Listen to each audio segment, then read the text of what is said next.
I've got bruised souls, cause I'm way gone, trying to find my way back home.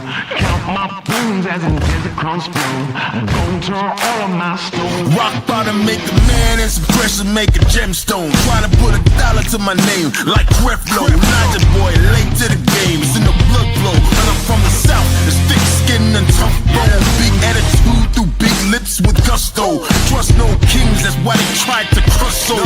But it's IGBO, when the dust blow, this old head be standing there. No silver, just gold. Crack no books on the hustle, I was born to grind.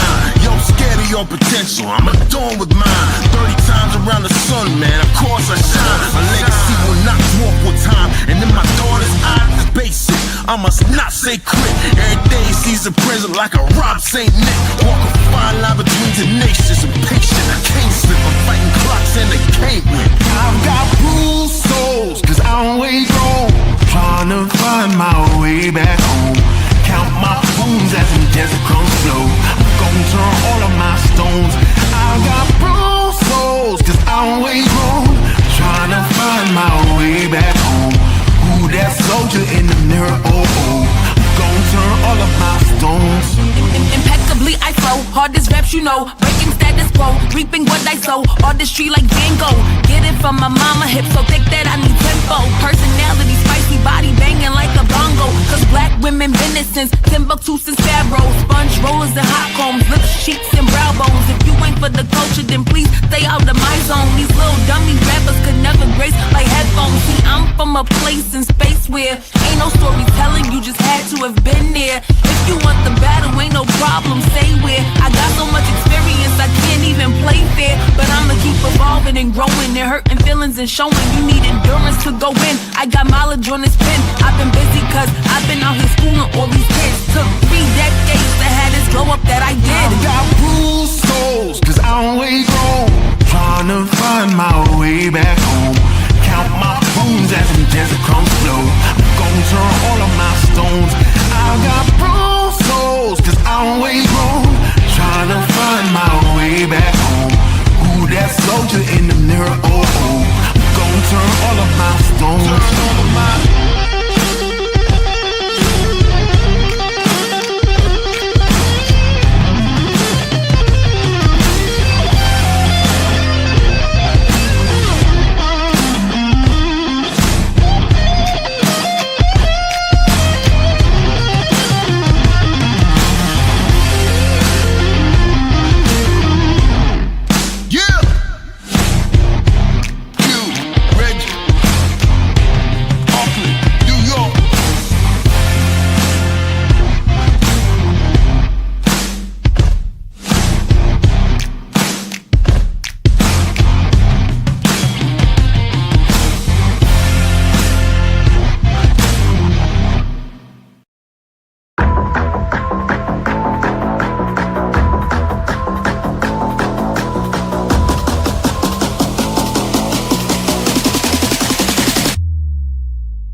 guys know, I know you guys were checking shoes last night to see if he was barefoot. Is that still the case? Is he barefoot? Because I know on Facebook somebody posted a picture of these could be his shoes, or is that so he is presumed to be barefoot at this point?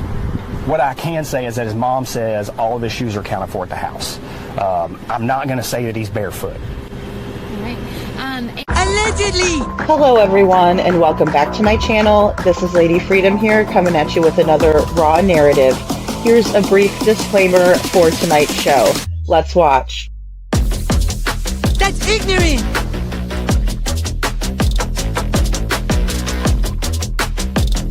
Allegedly, that's ignorant! Ignorant.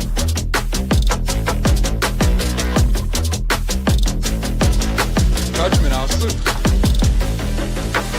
Chloe, you read my thoughts.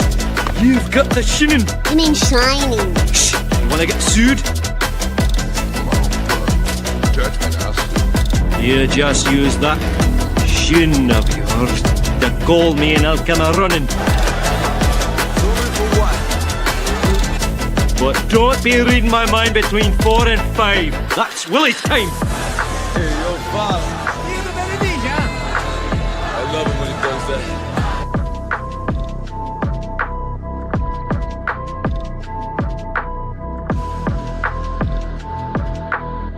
Let's watch.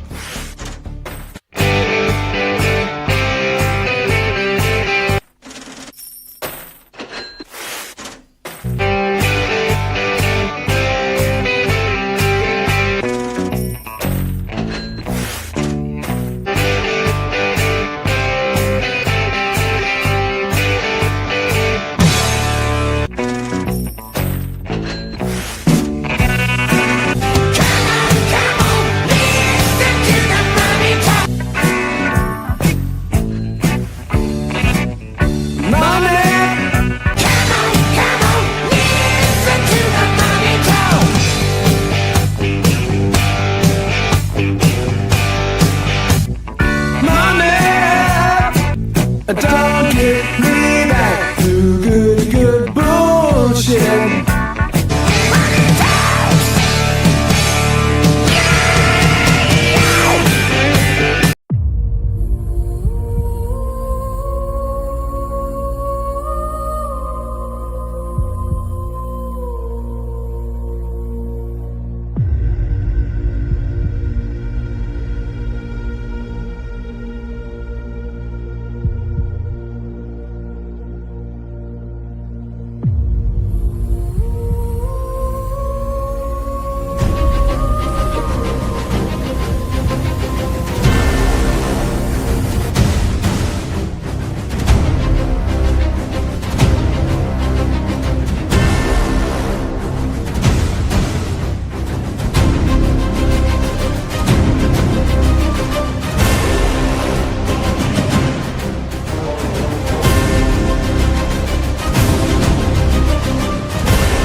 Everyone and welcome back to my channel. This is Lady Freedom here coming at you with another raw narrative, and it's so good to be here with you guys today. Thank you all for joining me on a bit of a short notice. I know I said I was going to go live today, but I know the day shows are always kind of either hit or miss, or I'm never sure on a time exactly. So I'm glad you guys made it. And Mama, thank you so much for being here and gifting a Lady Freedom's Raw Narratives membership. And if you got a membership from Mama, please say thank you and welcome to the Dragon Tribe. And Mama, that is so sweet. I really appreciate you so much for that. I'll tell you, it just helps out tremendously with this YouTube, this YouTube stuff here. but I enjoy being here with you guys all the time. It just makes it all the better that we have the support to continue on. And Dawn Emery is here, and thank you for being here, Dawn. And Linda Nunley, so good to see you. And Sabrina says, I finally caught a live.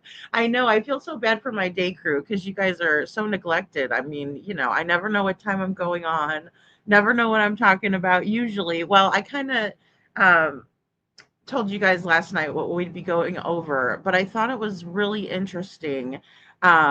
And Gina is here. Good to see you, Gina. I think it's really interesting because I was watching a documentary that was just put out 3 days ago. It was like a little mini doc on Kyron Horman, right? And he went missing.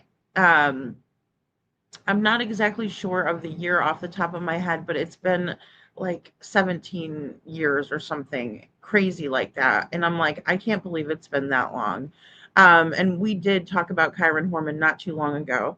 But what they were saying in the documentary is that since the case is older and digital technology and forensic technology has obviously updated since he went missing, they were gathering all of the information and putting it into a digital file, right, on Kyron's case. And then they were going to take that digital file and they were going to compare it to all of the other cases to see if they can figure out what happened. See if they can find the patterns in true crime. And I'm like, maybe it's because I watch a lot of these shows. Maybe that's why I decided to do that. But that's exactly what we're doing here. That's exactly what I've always done, besides use the Proud Feet's words, right, against them. We've always done that, right? Because I've never really put out my opinion versus, putting out their words. I mean, I put their words out and then I give my opinion on what they're saying. I never put words in their mouth. I never said Chris and Katie did this, that, or the other. But what I've always done is put in their words, and then I compare them with their own words, or I might make a comment on what they've said.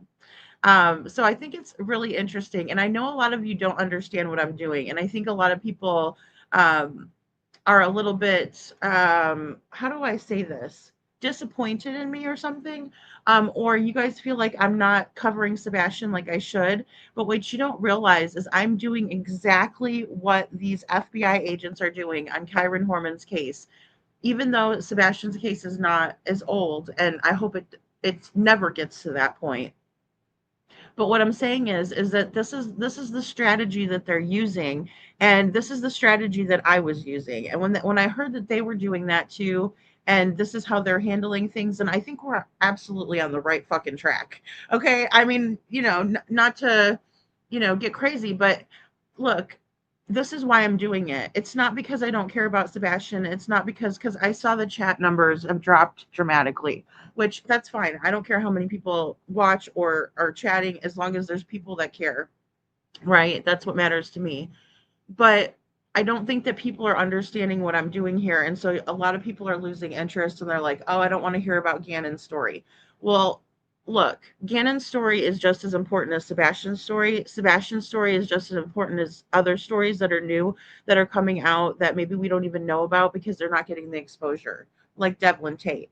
So he's just as important as Devlin Tate. Devlin Tate is just as important as the next person, right? Even when it comes to, older people who have gone missing, like the Silver Alerts. Every single person deserves to be found, and their family members deserve to have closure and know where their family member is. It's so heart-wrenching watching Desiree. I was like crying with her because it's just so sad what she's gone through. And she knows that Terry did it, right? She knows the stepmother of her son, Kyron, is responsible for what was done to Kyron, whatever was done to Kyron. But she can't prove it. And they're waiting to find Kyron. The police are, until they're doing anything. That's what they're doing to Sebastian.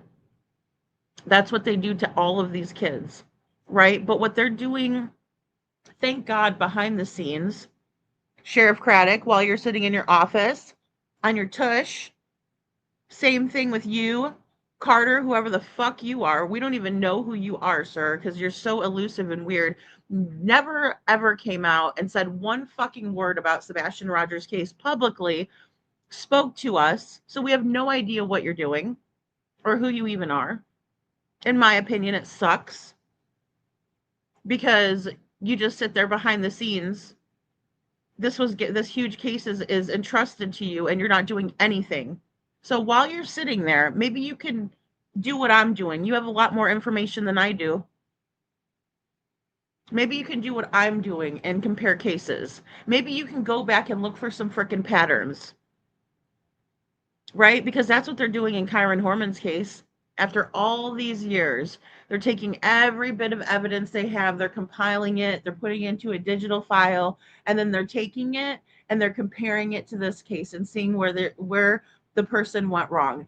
That is precisely what we are doing, and we're going to continue to do it. Whether I have 1 million people in here, whether I have 2 people who are wanting to do this with me, this is what I'm going to do.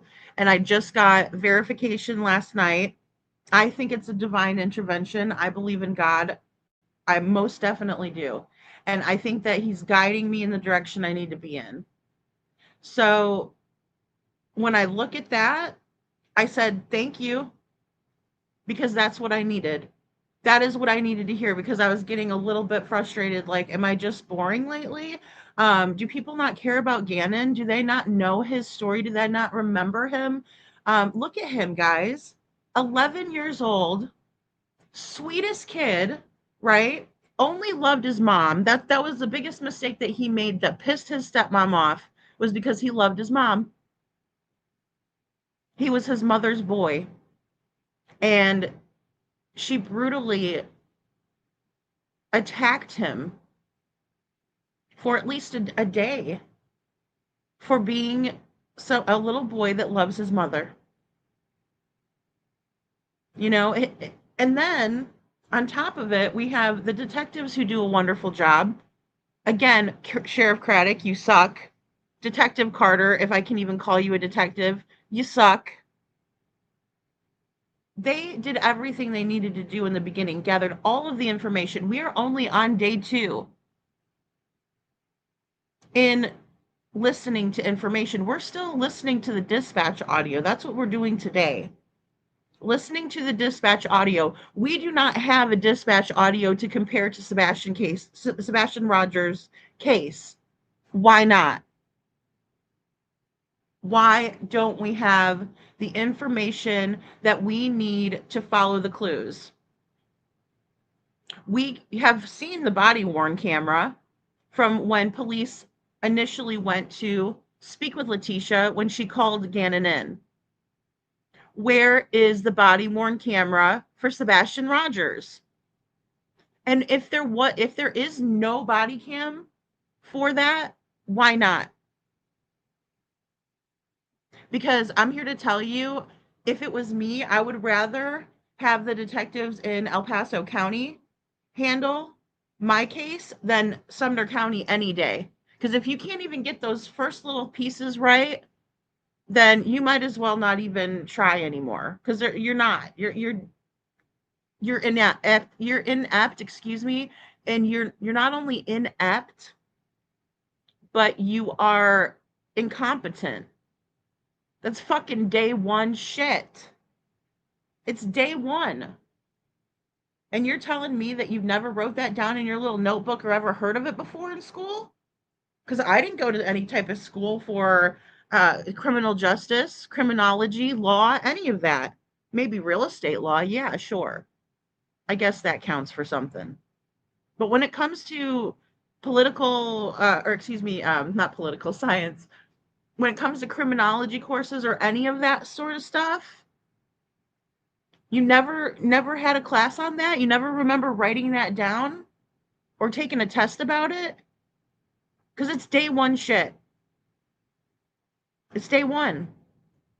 And Lisa King, good to see you. Thank you for being here. My PTSD. I'm so glad to see you. I'm sorry, guys. I cannot talk today. This is the day show. This is how that goes. Barely awake here. Just waking up. And Sammy, I hope that your daughter gets better from the pink eye. I'm sorry. I know that sucks when they're little and they come home and they have that kind of stuff. So I hope she's doing better and and hopefully mom doesn't get it. Sometimes that happens. That happens too. Well, um, and yeah, no, I put my live up late is probably why it might have came through looking like a post. But I did post the Kyron Horman video, right? I'd have to transform it and make it into a video, but there's some pieces I'm gonna pull in so I can show you guys because I had people in the chat last night, and they were like, well, what about Sebastian? Is there, any updates on Sebastian? And that sort of thing. I am working on something big to show you guys, but again, the problem is that I need you guys to trust me. I need you guys to be open to looking at, examining, and listening to other children's stories that their parents or their step parents call in and say, my child they just weren't in the bed. I don't know what happened. Bubba wasn't here. No, that shit does not fucking happen. No, no, no, no. Hell no. And it needs to stop. And, it's always an inside job when we see this, Hey, Faye, good to see you. So yeah, it's ridiculous. What did Detective Dan call it on the E's? Roll your own, right? Inside job. That means that no amount of money in the whole free world that's ever going to be put up for Sebastian's disappearance in terms of reward, unless it's to entice a search, is going to bring out the people who hurt him or have him somewhere. Because it's an inside job. In my opinion, right? I mean, it's clear. So again, that's why we're going over these cases.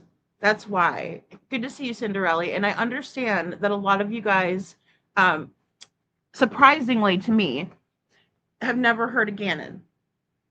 Like, I was very shocked the one day when people were like, I've never heard of Gannon, or I've never followed this case, or I barely did.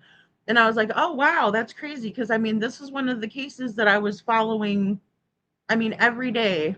Like, Gannon Stauch, searching him. What happened today? What's going on? What's this crazy bitch doing now? Right? Kylie's Nail Candy, so good to see you. Hey, Holly, good to see you. And, my PTSD, thank you so much for gifting a Lady Freedom's Raw Narratives membership. That's amazing. Oh, and if you got a membership, please say thank you. And welcome to the Dragon Tribe. You guys are awesome. Awesome, awesome. Thank you so much. Why did the status quo not have women, children, and elderly as number one priority? I know, Cinderella, and that is very frustrating as well.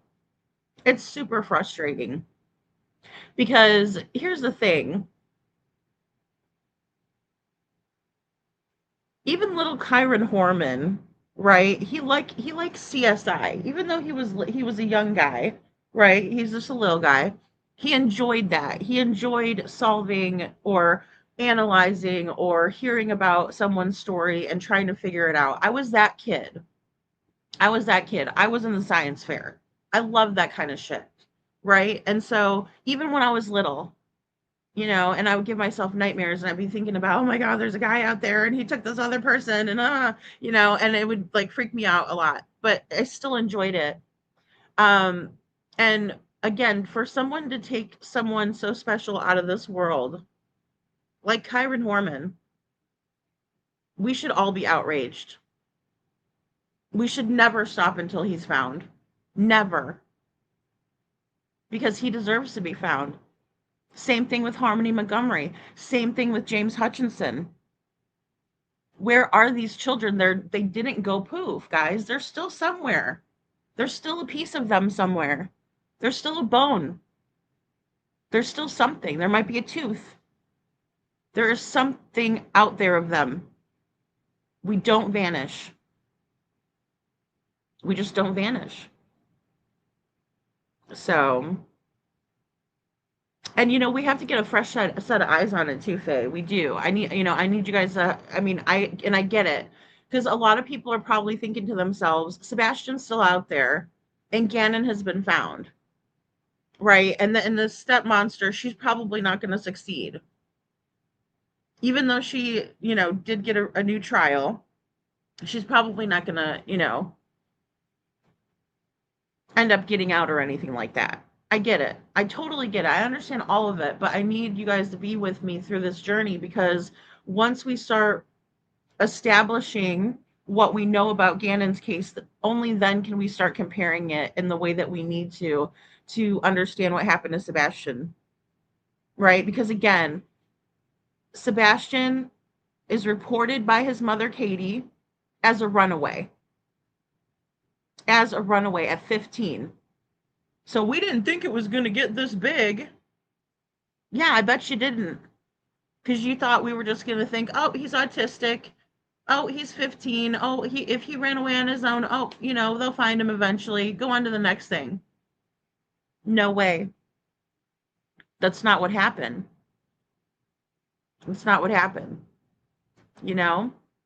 So. Aw, thank you, Holly. I never know who they land on. You guys are awesome. Thank you so much. And I'm sorry I'm behind in chat. I know, Cinderella. I can never forget Gannon and just the way that everything went down. It was so weird. And then you also have that idiot, Letitia, Hey, Chuji. So, I mean, yeah, it's absolutely wrong, right? And we also, I have a video that I made for you guys so you can see why we're revisiting Gannon's case, like we are kind of in rapid fire before this other trial or whatever pops off next. And the reason why is because I was going to do this anyway, right? But the reason is because of this new trial. I was going to do it anyway, though. I swear, I was just going back over old statements, over old videos, so that way I could put together, it was going to be a smaller documentary that we were going to compare. But now we're going full in. Now we're going full in. And, again, I'm going to be putting in information about Sebastian, so I'm not forgetting Sebastian. I'm absolutely doing this for Sebastian, and now for Gannon, for justice twice for him. Twice. Justice 2 times. Hashtag justice for Gannon twice. Because that's what needs to happen. We can never let these idiots out to wreak havoc on another life. Look what she did to that grown-ass man, Gannon's father, Al. I mean, ripped him upside one and down the other. Ripped him a whole new fucking asshole. And I'm sorry, I know it's not technically night court, but we're in the evening.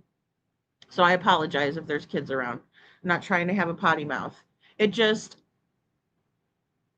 sometimes I feel like a broken record. And I get frustrated, but it's okay. And again, I just think that people need to focus on what's important. Faye says, Simmons, Craddock, Carter stepped down. You are corrupt, in my opinion. Yeah. And they're lazy. And I can't say they're uneducated, because Eric Craddock is. He's a great public speaker when he wants to be. I'm sorry, Crazy Bird. I hate to say it, because I stay humble, right? Because like I said, I don't have any background or anything. I'm just more of a psychology kind of, like I said, the science behind it and things. Yeah. YouTube creators can do a better job than you, Craddock. You suck. You suck. Brandon Carter, you suck. Simmons, I don't even know who you are. Because again, you've never come forward. You sent out Susan Nyland to do your job. Because you suck. And Holly says, and Holly is sending a super sticker. Thank you, Holly, for your super sticker, $4.99. But yeah, they suck. I feel like we are trying to do their job more than they're trying. If they're sitting in an office for 8 hours, I put in more than 8 hours a day on these cases easily. Shit, that's all I friggin' do. That's all I do. Look at other cases, watch true crime cases, try to find the patterns. you know? So if you guys have that, because I thought I was just like a fucking amateur doing that, right? I thought, oh, well, this is something interesting that I can do for my show that people might enjoy. I know I'll enjoy it, right?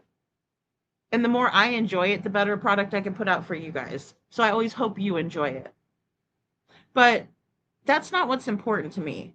What's important to me is getting down to the meat and potatoes, down to the nitty gritty, and figuring out what happened to these kids.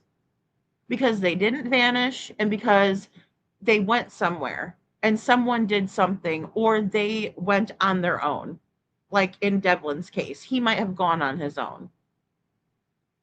He might have. But he also might have been abducted.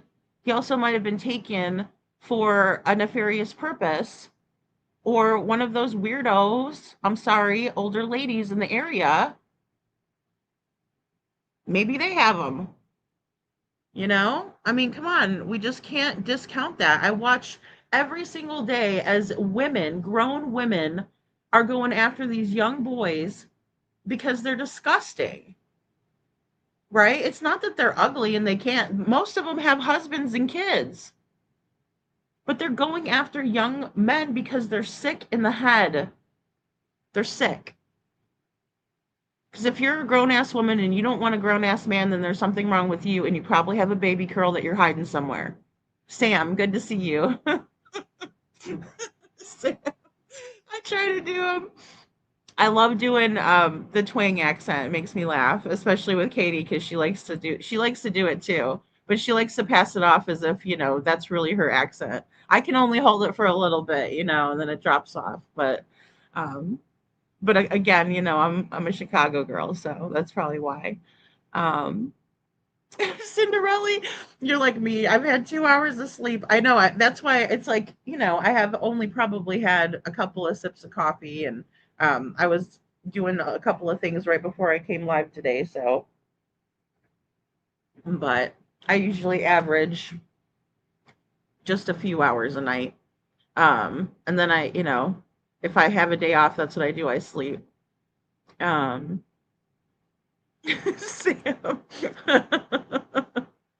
I try. I like to make you guys laugh too. And believe me, with Letitia's shenanigans, just wait. Some of the shit that comes out of her mouth, or some of the shit that she does, it's freaking weird.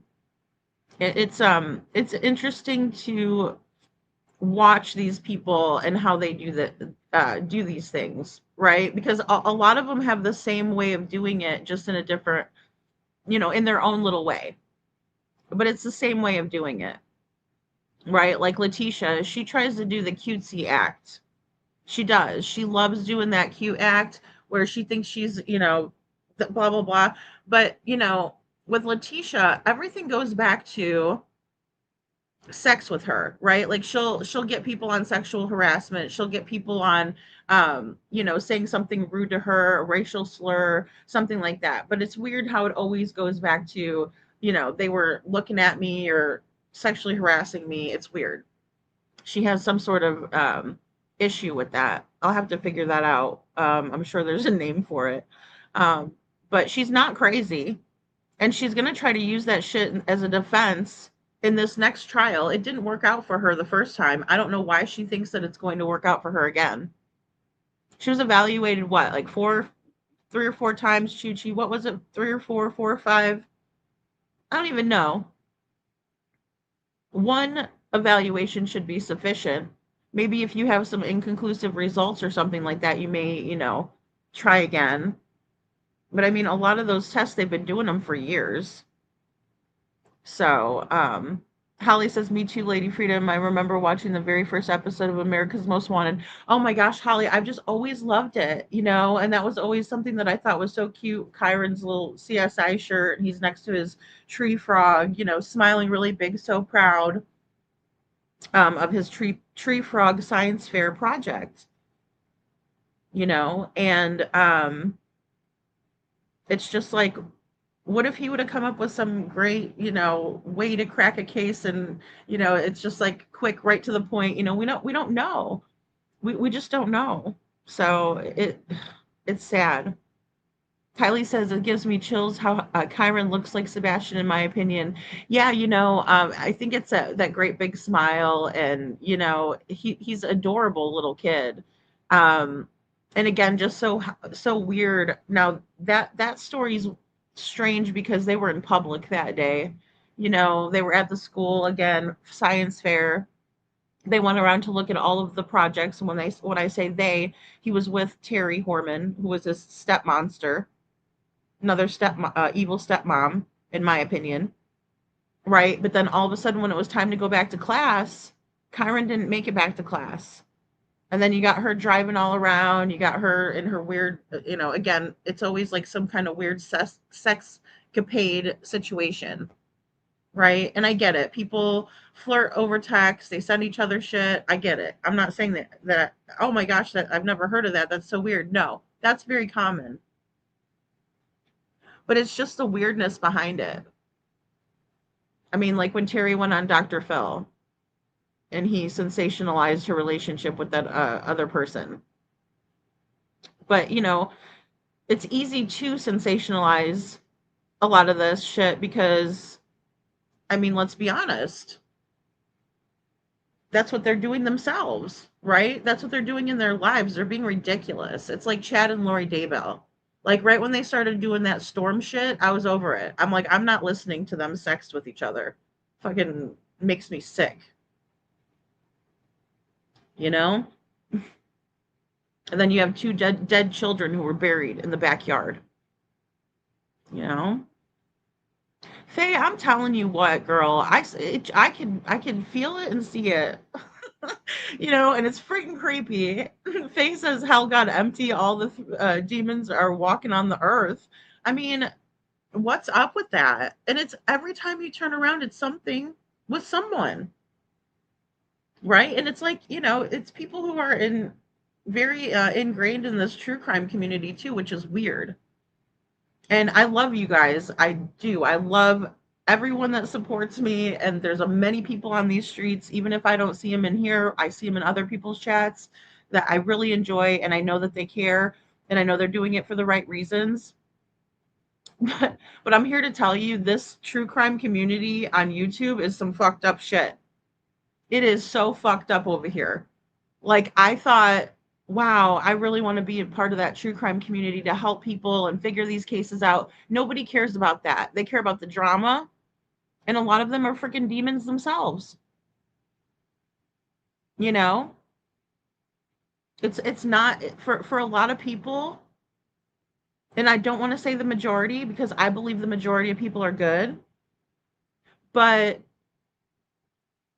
wow, the majority of people, they don't give a fuck about these kids. They don't give a fuck about finding these kids. They don't give a fuck about talking about these kids. They don't care about none of that. They care about themselves and how much money they can make on their channel, bash for cash, see how much I could, hate on somebody else. And then they throw the kids in here, the true crime cases.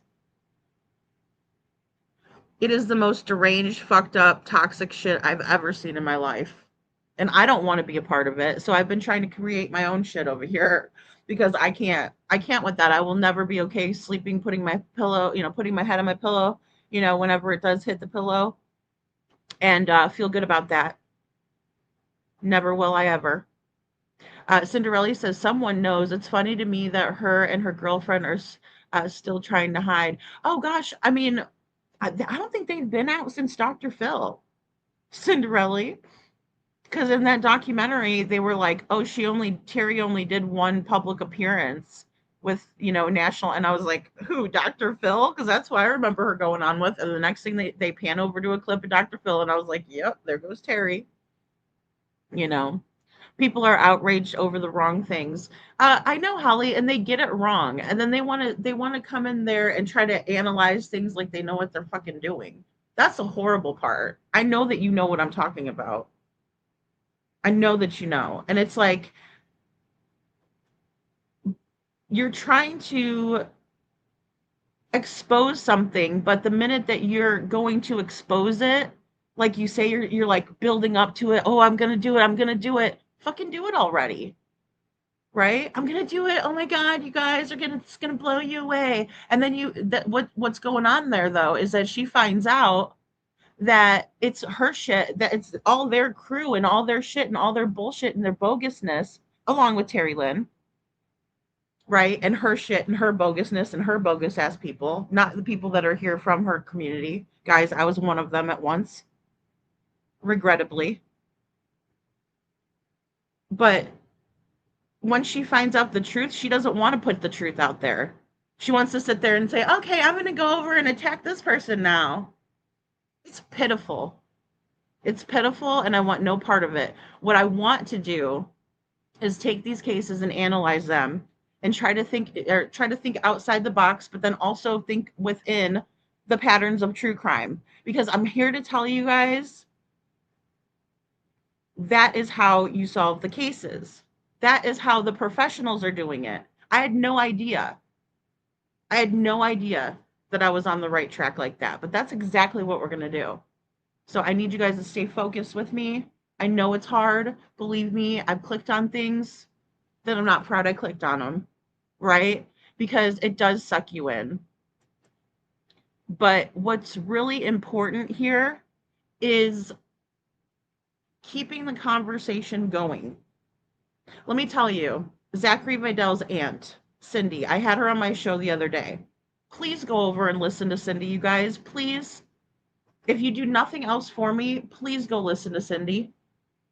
Because I'm here to tell you, she's been advocating for her nephew who has been missing for almost 4 years. He's about to turn 31 years old. He went missing when he was 27 out of Pottsville, Pennsylvania. And he still has not been found, and she's been relentlessly searching for him. When I went on her Facebook page, that is the first Facebook page that I've gone on since I've started my channel and started going over and looking at the awareness pages and subbing up to them and all of that, or joining them, whatever. That I've gone over and there's not a bunch of drama back and forth and bashing and hateful and shit and this and a circus and you know, I wasn't stepping on shit and sliding all over the fucking place when I go in there. That's what I see in a lot of these situations where there's missing people. You got people that are so friggin' rude, they can't like sit on their hands or just not say anything if they're going to be that rude or stupid or arrogant, right? It's not like that over there. And it's because she runs a tight ship, because she actually wants to find her nephew who's missing. So, you know, again, if you guys don't really want to try to figure out cases and listen about that, yeah, I can joke around. I could start a second channel and I could roast every freaking person out there. But all I would be doing is stooping to their level. And I wouldn't be doing what I love to do. I wouldn't be doing what I want to do. So no one is going to bring me down to their level in their fucking bucket of crabs. It's never going to happen. So if that's what you guys want, it's not going to be over here. Now, will we bust on people? Sure. Will we clown on people? Yeah, of course. Because they make it too easy. How can we not? How can we not? It's a fucking slip and slide. PTSD. You know what I'm talking about, girl. It's a fucking slip and slide. It's just like stepping into YouTube shit. It's like, oh, here we go. You know, I'm not sliding down the shithole with them. F that. It'll never happen. Hey, animal mother. Holly, it's like, you know, and the shitty part, right? You want to really know the shit part? Is that I was a part of that shit because of Terry Lynn. She pulled me in it. Even though I knew, right, that she was a wackadoo. But I thought she was, you know, kind of a funny lady. And I'm like, hey, she's searching for Sebastian. This is the hell of it. This is another thing that I can't even begin to fathom because it's beyond me. You got all these women. I'm going to tell you how many men came out. Let me just do this. Let me make it a lot easier. We had all women searching for Sebastian. All women, except for 2 men. Real men that came out there and helped us search. When we just went, when I was back, when I was there for the gathering, we took a day and we went searching. We went to one of Jen's hotspots and we searched. All women, all over the age of 40. Where are the men? Because 2 men coming out there was great for us because we had a small group. One man stayed with one of the groups of women and the other one went with the other group of women.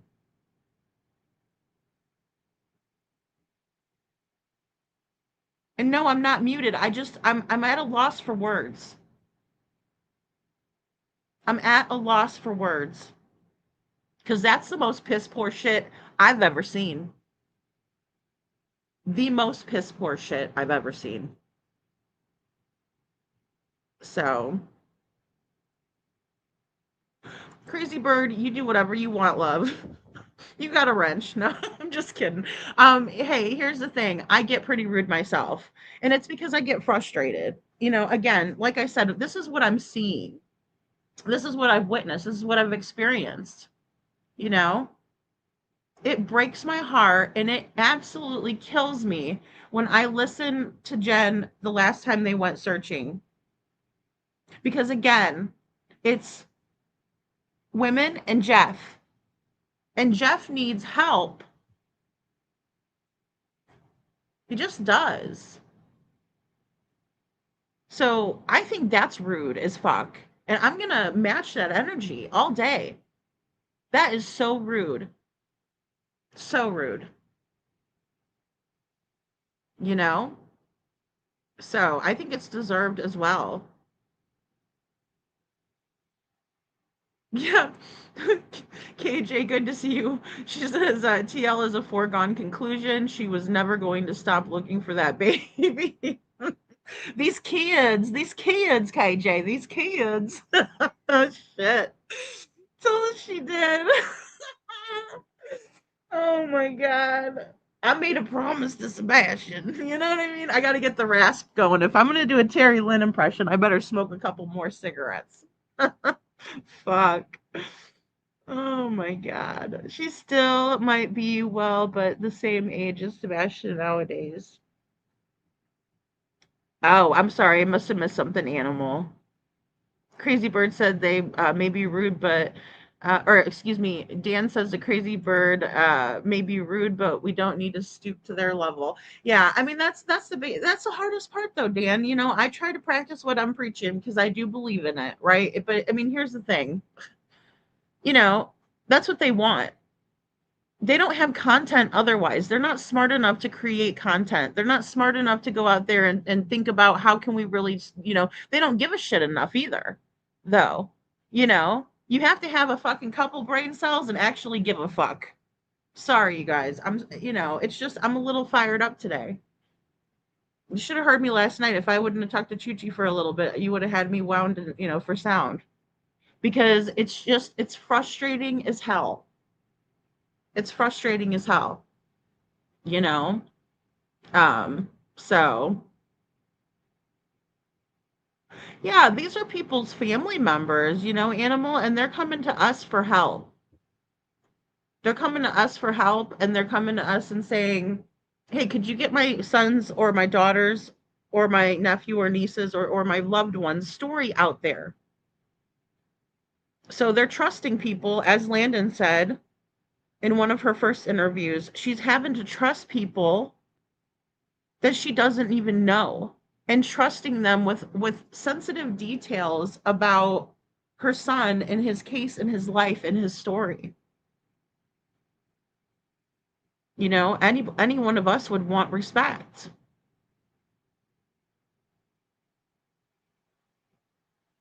Oh, I know. And they would never have content.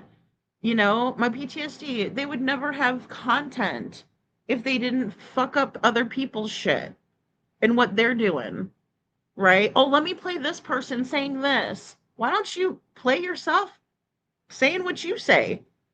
Why don't you do something good for humanity? Fucking waste of space.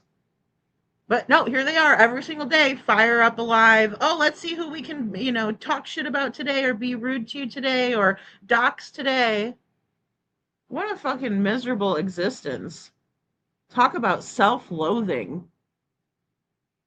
The creator effing pulled the true crime carpet from under your feet when then you realize you don't you're now enthralled in BS. I think everyone will. Well, Sam, I think that that's a big one because that's kind of what happened to me with Terry. Well, actually, that's precisely what happened. Who am I kidding? I mean, I thought that she had done other cases because then she talks about and virtue signals and all of this about, oh, I've done other cases, I've helped other families. And so I'm thinking, okay, but then, the mask slips. She's not helping anybody but herself. And that's the only intention she has ever had. And that's what sucks, is because a lot of people thought that she was really searching out there for Sebastian. She wasn't. And again, I had the same frustration seeing her out there, right, as an older woman, huffing and puffing. She's over there, Terry Lynn, all this, that's how she is, right? But I was like, God, she's gonna die out there, She's gonna end up like something bad's gonna happen to this one. And then she's like, I got ticks, and I'm like, oh Jesus, So I'm thinking to myself, she, what the hell? Where's nobody? Why is there nobody helping her, right? I mean, she had that Charlie Briley guy, that little weirdo, who I know for a fact still has DNA in the back of his fucking truck from that mattress pad, and nobody can tell me any different. And if I'm wrong, prove me wrong. This is why I find myself keen to come back here for information and to be a part of this community. Oh, thanks, Groot. Hey, good to see you.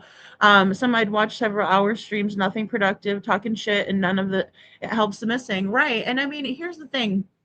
I mean, I get that people, and I think a lot of the people, even,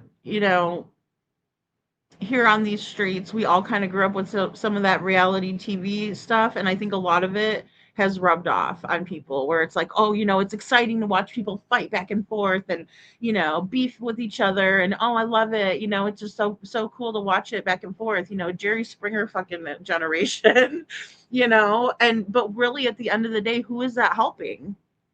And that's precisely why I did not have, a fight with Devlin's family on my panel, because that was going to do nothing but attract negativity, right? So we got to keep it kosher. We got to keep it, even. But yeah, this is what we need to be doing. And I know that sometimes it's tedious, and I know sometimes it's a little bit boring to sit there and listen to somebody, and their 911 call or, a dispatch call that goes, and it's hard to decipher things back and forth. But if we examine it together and we can come to an understanding, and then we can look at these patterns, this is exactly what the professionals are doing. So why can't we do it too? Because that's what we're doing. I mean, it can only help them. Look, they put in their however many hour days. And then if we're citizen sleuths who are interested in helping, think about the impact that we can make. And again, guys, I believe that God gives us all a purpose and gives us all special skills to achieve that purpose, right? It's just finding it and then honing in on it. So if we can do that and all bring our skills to the table, the big boy and big girl table, where we have big boy and big girl pants, not like Chrissy little pissy pants sitting in the corner and his mommy's going to give him a baba, right? Then we can do amazing things. Amazing things. Because like I said, I didn't know the FBI decides to do some shit like we're doing over here. And I look at Kyron Horman's case. Holy cow, look at what they're doing. So I know it's hard to understand. I know it's like, lady, why are you doing this? Why are you going over this so, meticulously? It's because it's going to serve a greater purpose. I understand Gannon has been brought to justice once. I understand he's been found. I understand that he was able to be laid to rest in some form or fashion. But his story is not over. And his story is going to continue to help other people forever, forever and ever and ever. The same thing like with Kyron. Same thing with Sebastian.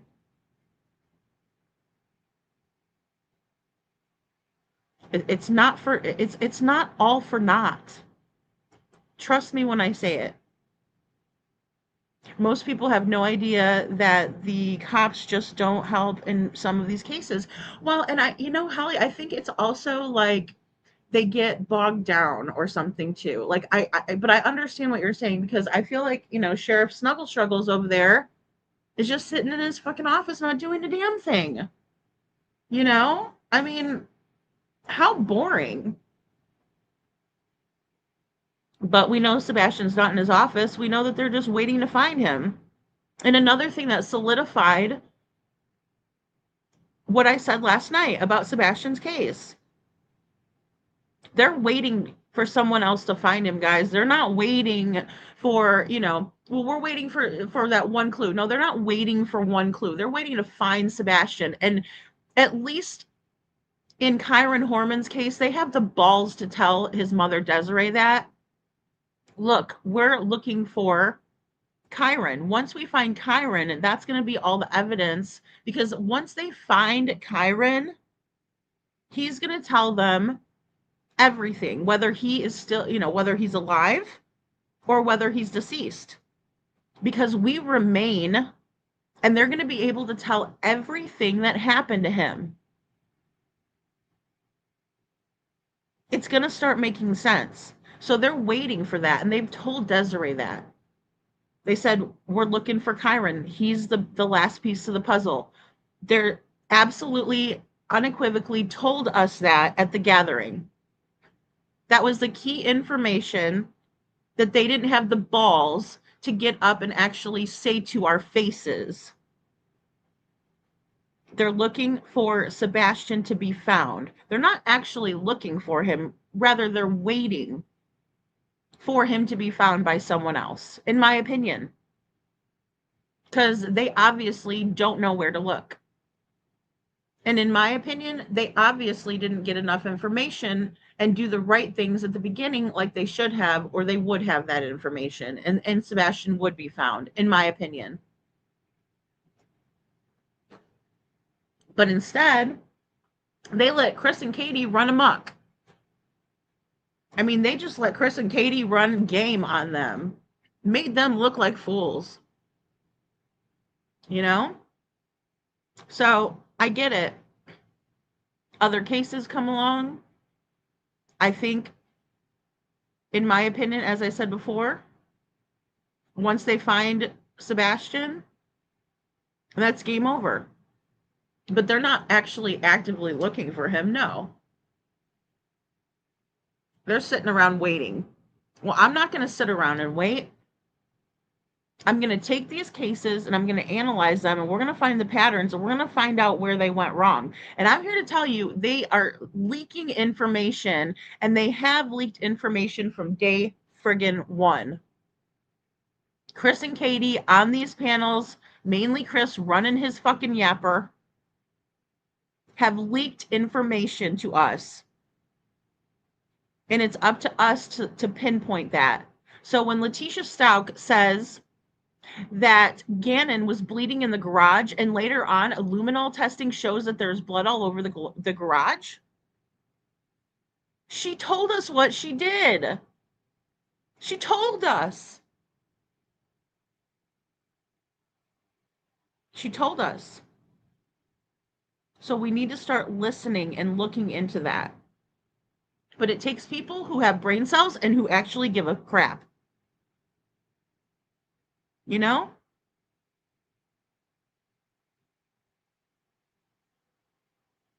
are Crazy Bird. You are. But you're like me. You get fired up with this crap.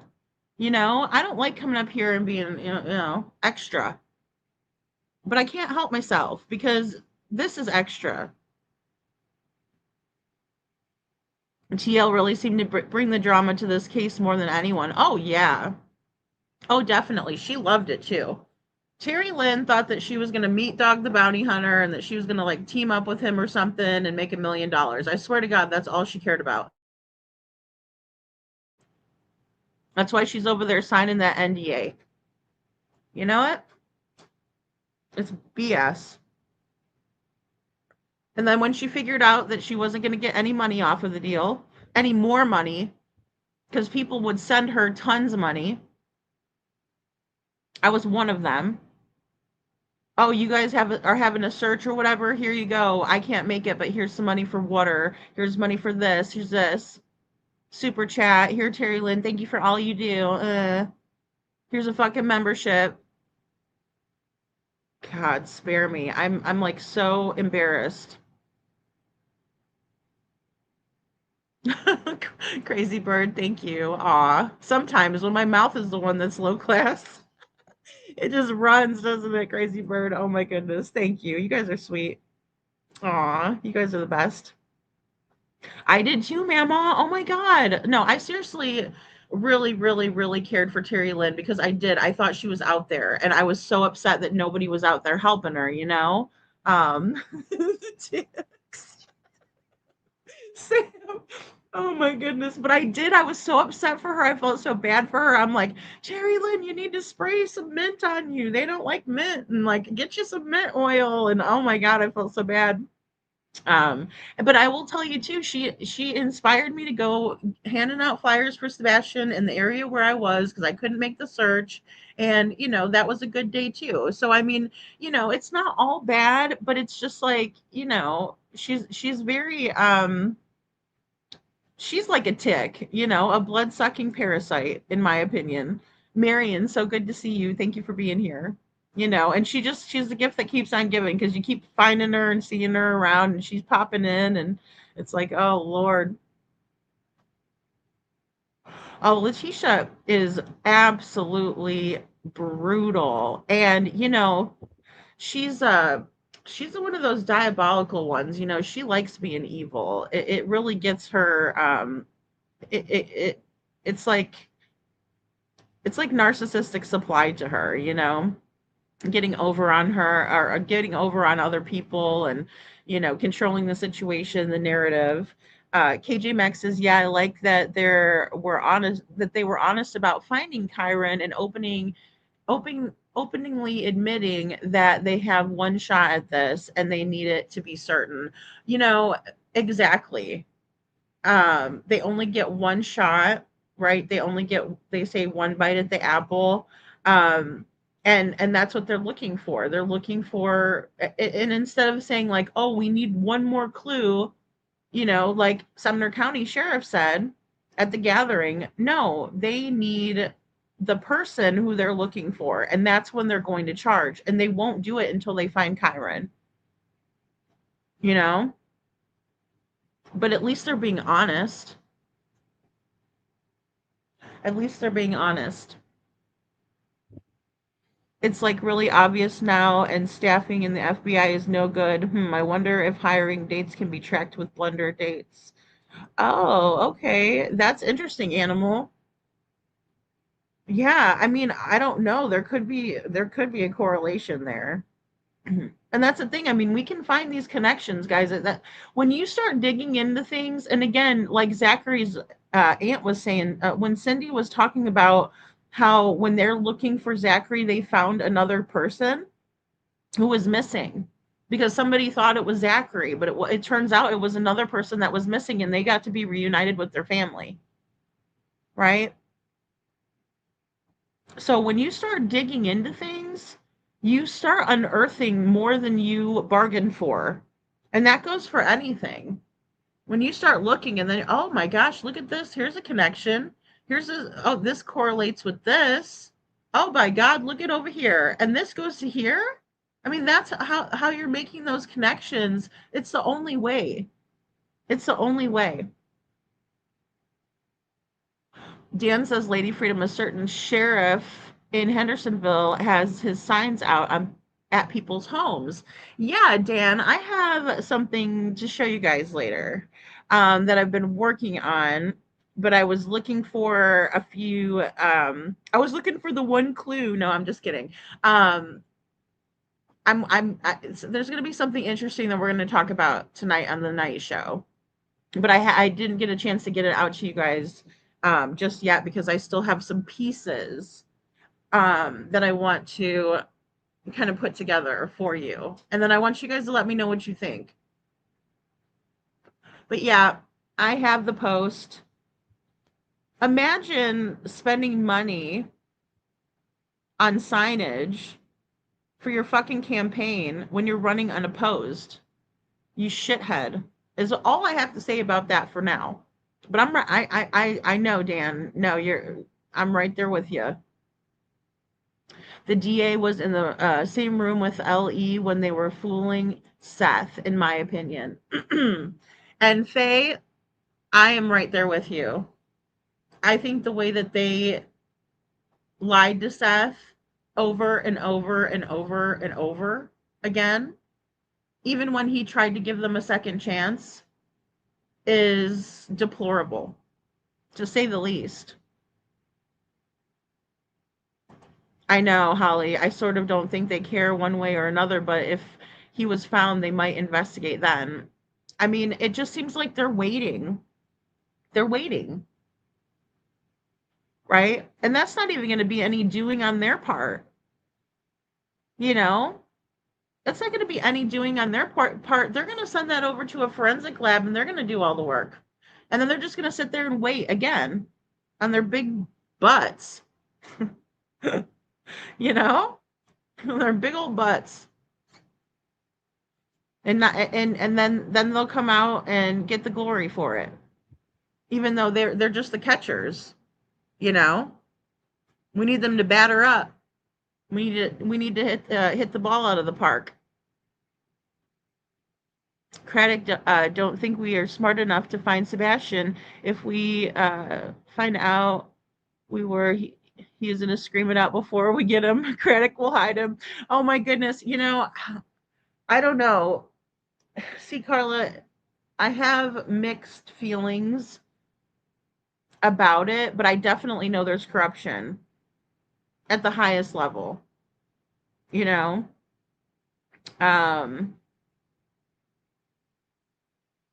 it's hard. It's hard because for me, I wish I would have done more extensive research on Sonny Weatherford. Because I've heard a lot of people say good things about him, but I also think he was on the way out. I think he was checked out, so to speak, right? He was ready to retire. He's like, I got these young bucks out here, you know, ready to take my position. And I think he dropped the ball as well. And that's, you know, God rest his soul. I'm not saying that he was a bad guy or corrupt, but I don't know. You know, he supposedly backs Craddock, and that was his protege, so to speak. You know, and if I was to pick someone like that, and I was in Sonny's position, I would pick someone like Craddock. On paper, he looks great, in my opinion, right? He's a clean-cut, younger guy, right? Lots of education, lots of experience, militarily trained. On paper, he looks fantastic. But in real life, he's just a pretty boy with a fucking ego. Mama, thank you. She says, you go, girl. Mama, thank you. Aw, you're so sweet. Thank you so much. If you are corrupt, how will you follow protocol? Well, and that's the thing. I don't think they followed protocol, Faye. They absolutely let everybody, you know, every Tom, Dick, and Harry into the fucking crime scene. They sure did. They sure did. Oh, come one, come all. Come on in here. Contaminate the crime scene. Right? Mama Sock's talking about her, you know, jewelry and everything. No, that should have never went down like that. They should have cleared the house, and that's taking Katie down to the station. And then you wait for your husband to come. And then we're going to put him in a separate room.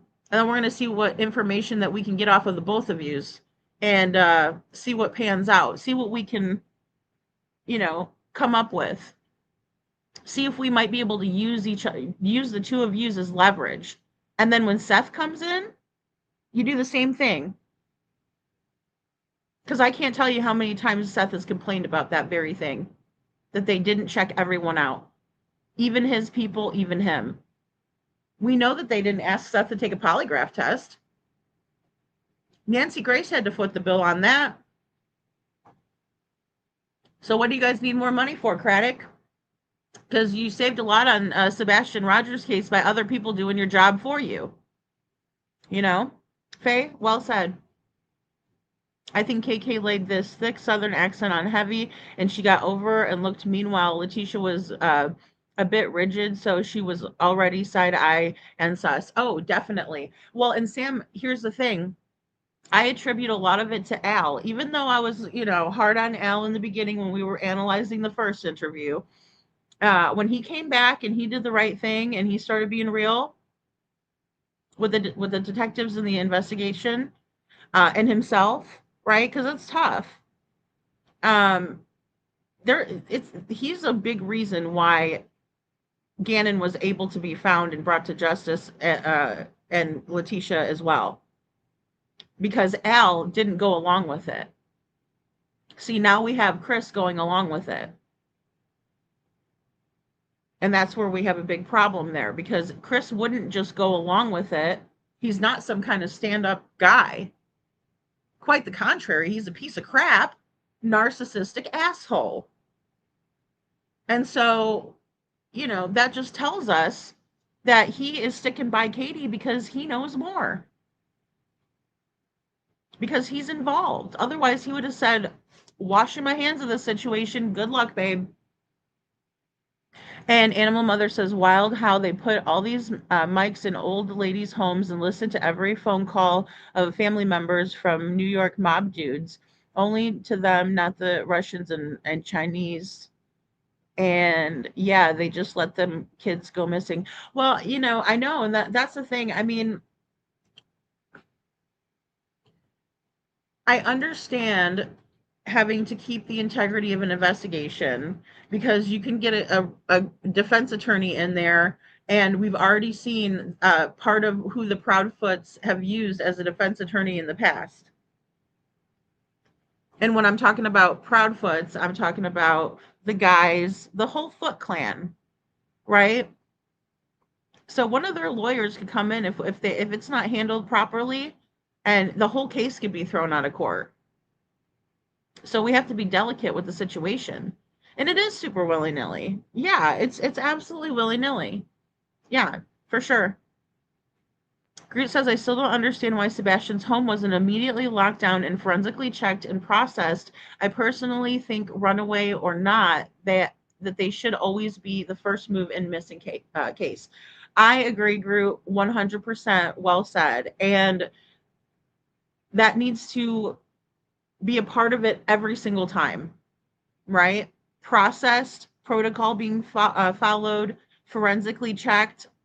Nobody should be in the house contaminating the crime scene. Absolutely.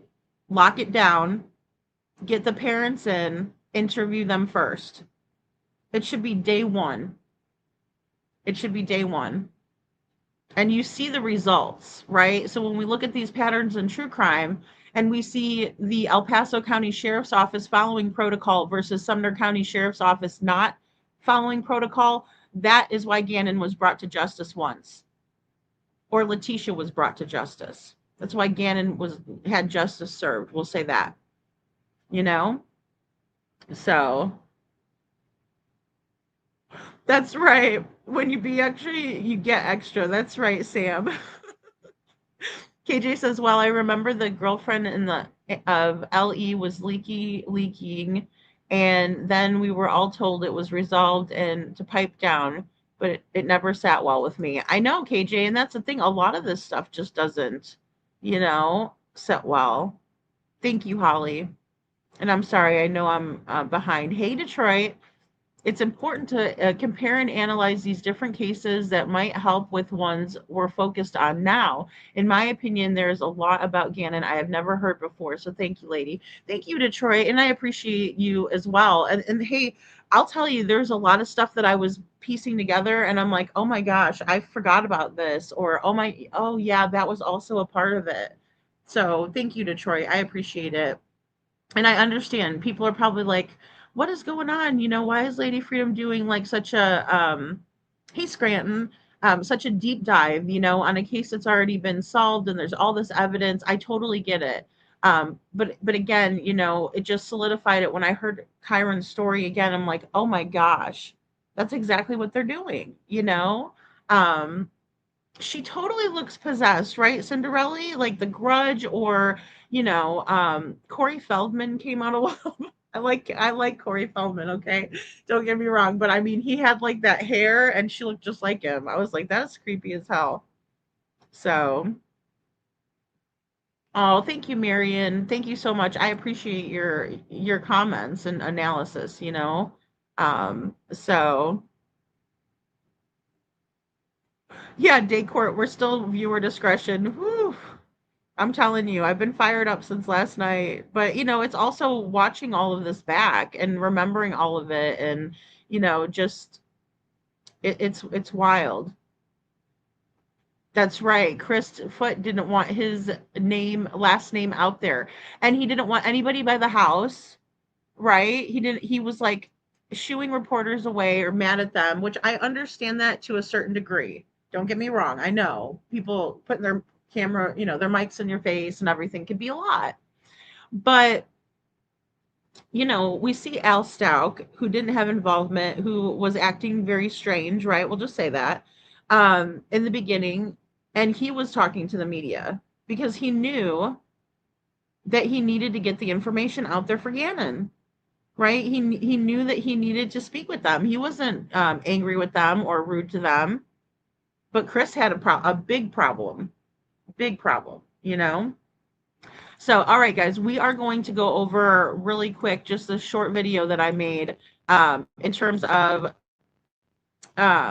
what has happened in Gannon's case to make us revisit it. But then, like I said, I was going to do it anyway. But just the way we're doing it and kind of piecing it up and analyzing it piece by piece, because there may be another trial. So this is going to be like the breakdown with an expert speaking and some lawyers. Hello, everyone, and welcome back to my channel. This is Lady Freedom here, coming at you with another raw narrative. Today we will be discussing Gannon's story. G-Man grew to become all of our hero. Now, years after his stepmomster was brought to justice, the same court system failed Gannon Stauch. He never deserved any of this. Not one single bit of it. Let's watch. Big news from the Colorado State of Appeals Court this morning. They overturned the conviction of Letitia Stauch, who was convicted of first-degree murder for the death of her 11-year-old stepson, Gannon. Now, if you've been here for a while, this case is probably familiar to you. Gannon Stauch.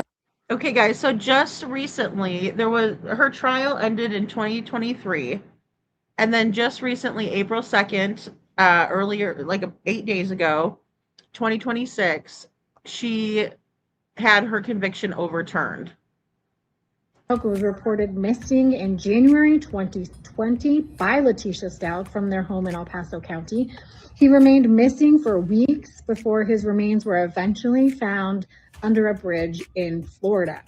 Letitia Stauch was arrested and then went to trial, a weeks-long trial in El Paso County, before she was convicted in May of 2023. Now, this morning, the appeals court issued their ruling, and what they said is that there was a juror on her trial that should have been disqualified. Now, this all comes down to the fact that that juror was related by marriage to someone in the district attorney's office, and they said under state law he should have been disqualified from serving on the trial. But that did not happen. He was allowed to serve on the jury and actually deliberated the fate of Letitia Stauch when she was convicted in 2023. So again, all of this is new this morning. We don't yet know what is going to happen, if she could potentially have a new trial, go through that whole process all again.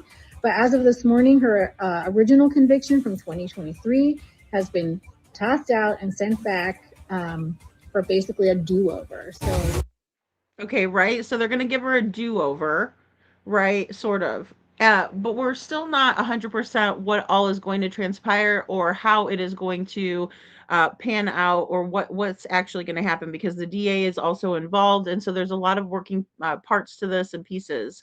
Um, and Animal says, Lady Freedom, I'm just saying that the FBI broke every man-made law and invented new fascist ones for nothing to only harm the American economy and enforce foreign terrorism. Never once have they found a missing child. It's backwards and it's greed.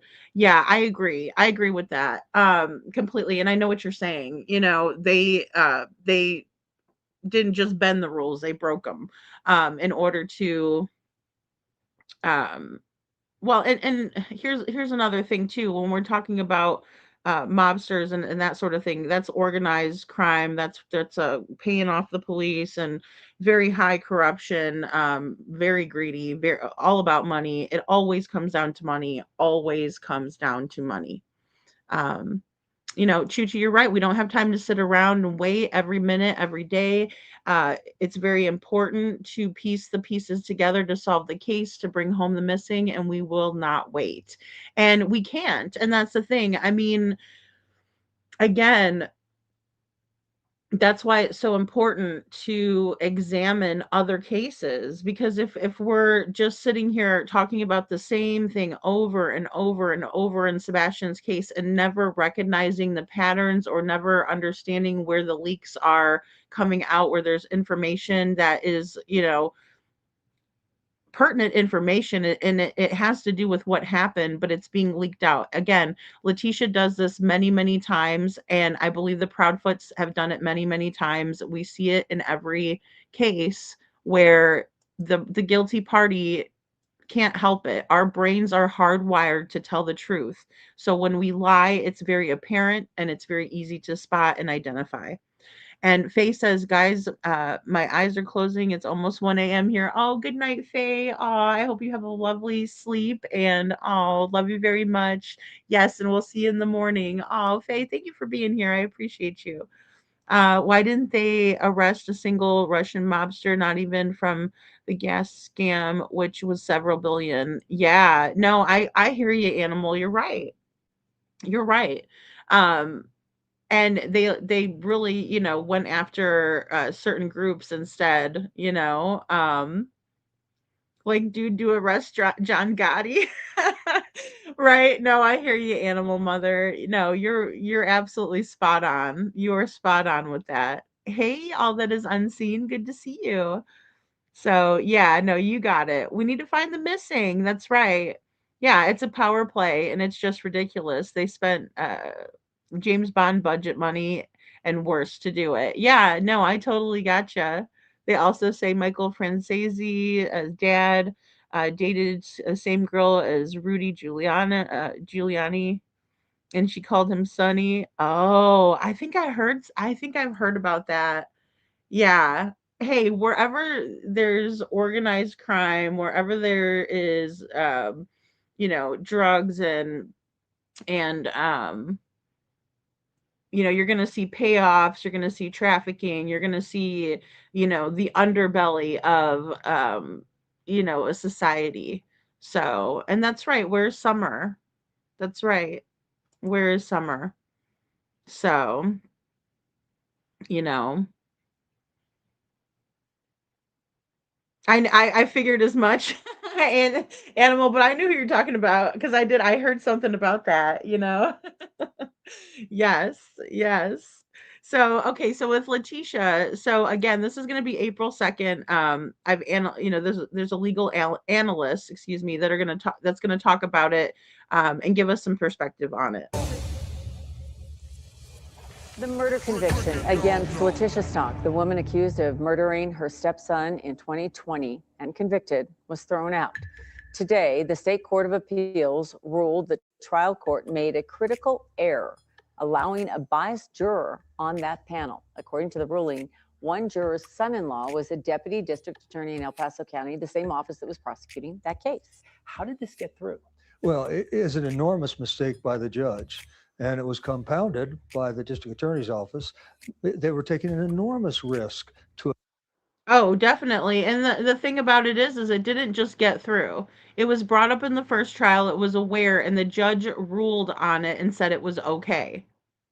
So, I mean, what a fool. Object to challenge for cause for this individual who didn't express bias, but because of the statute, he was impliedly biased, which means he should not be sitting as a juror. This is really a combination of bad decisions by the judge and the DA.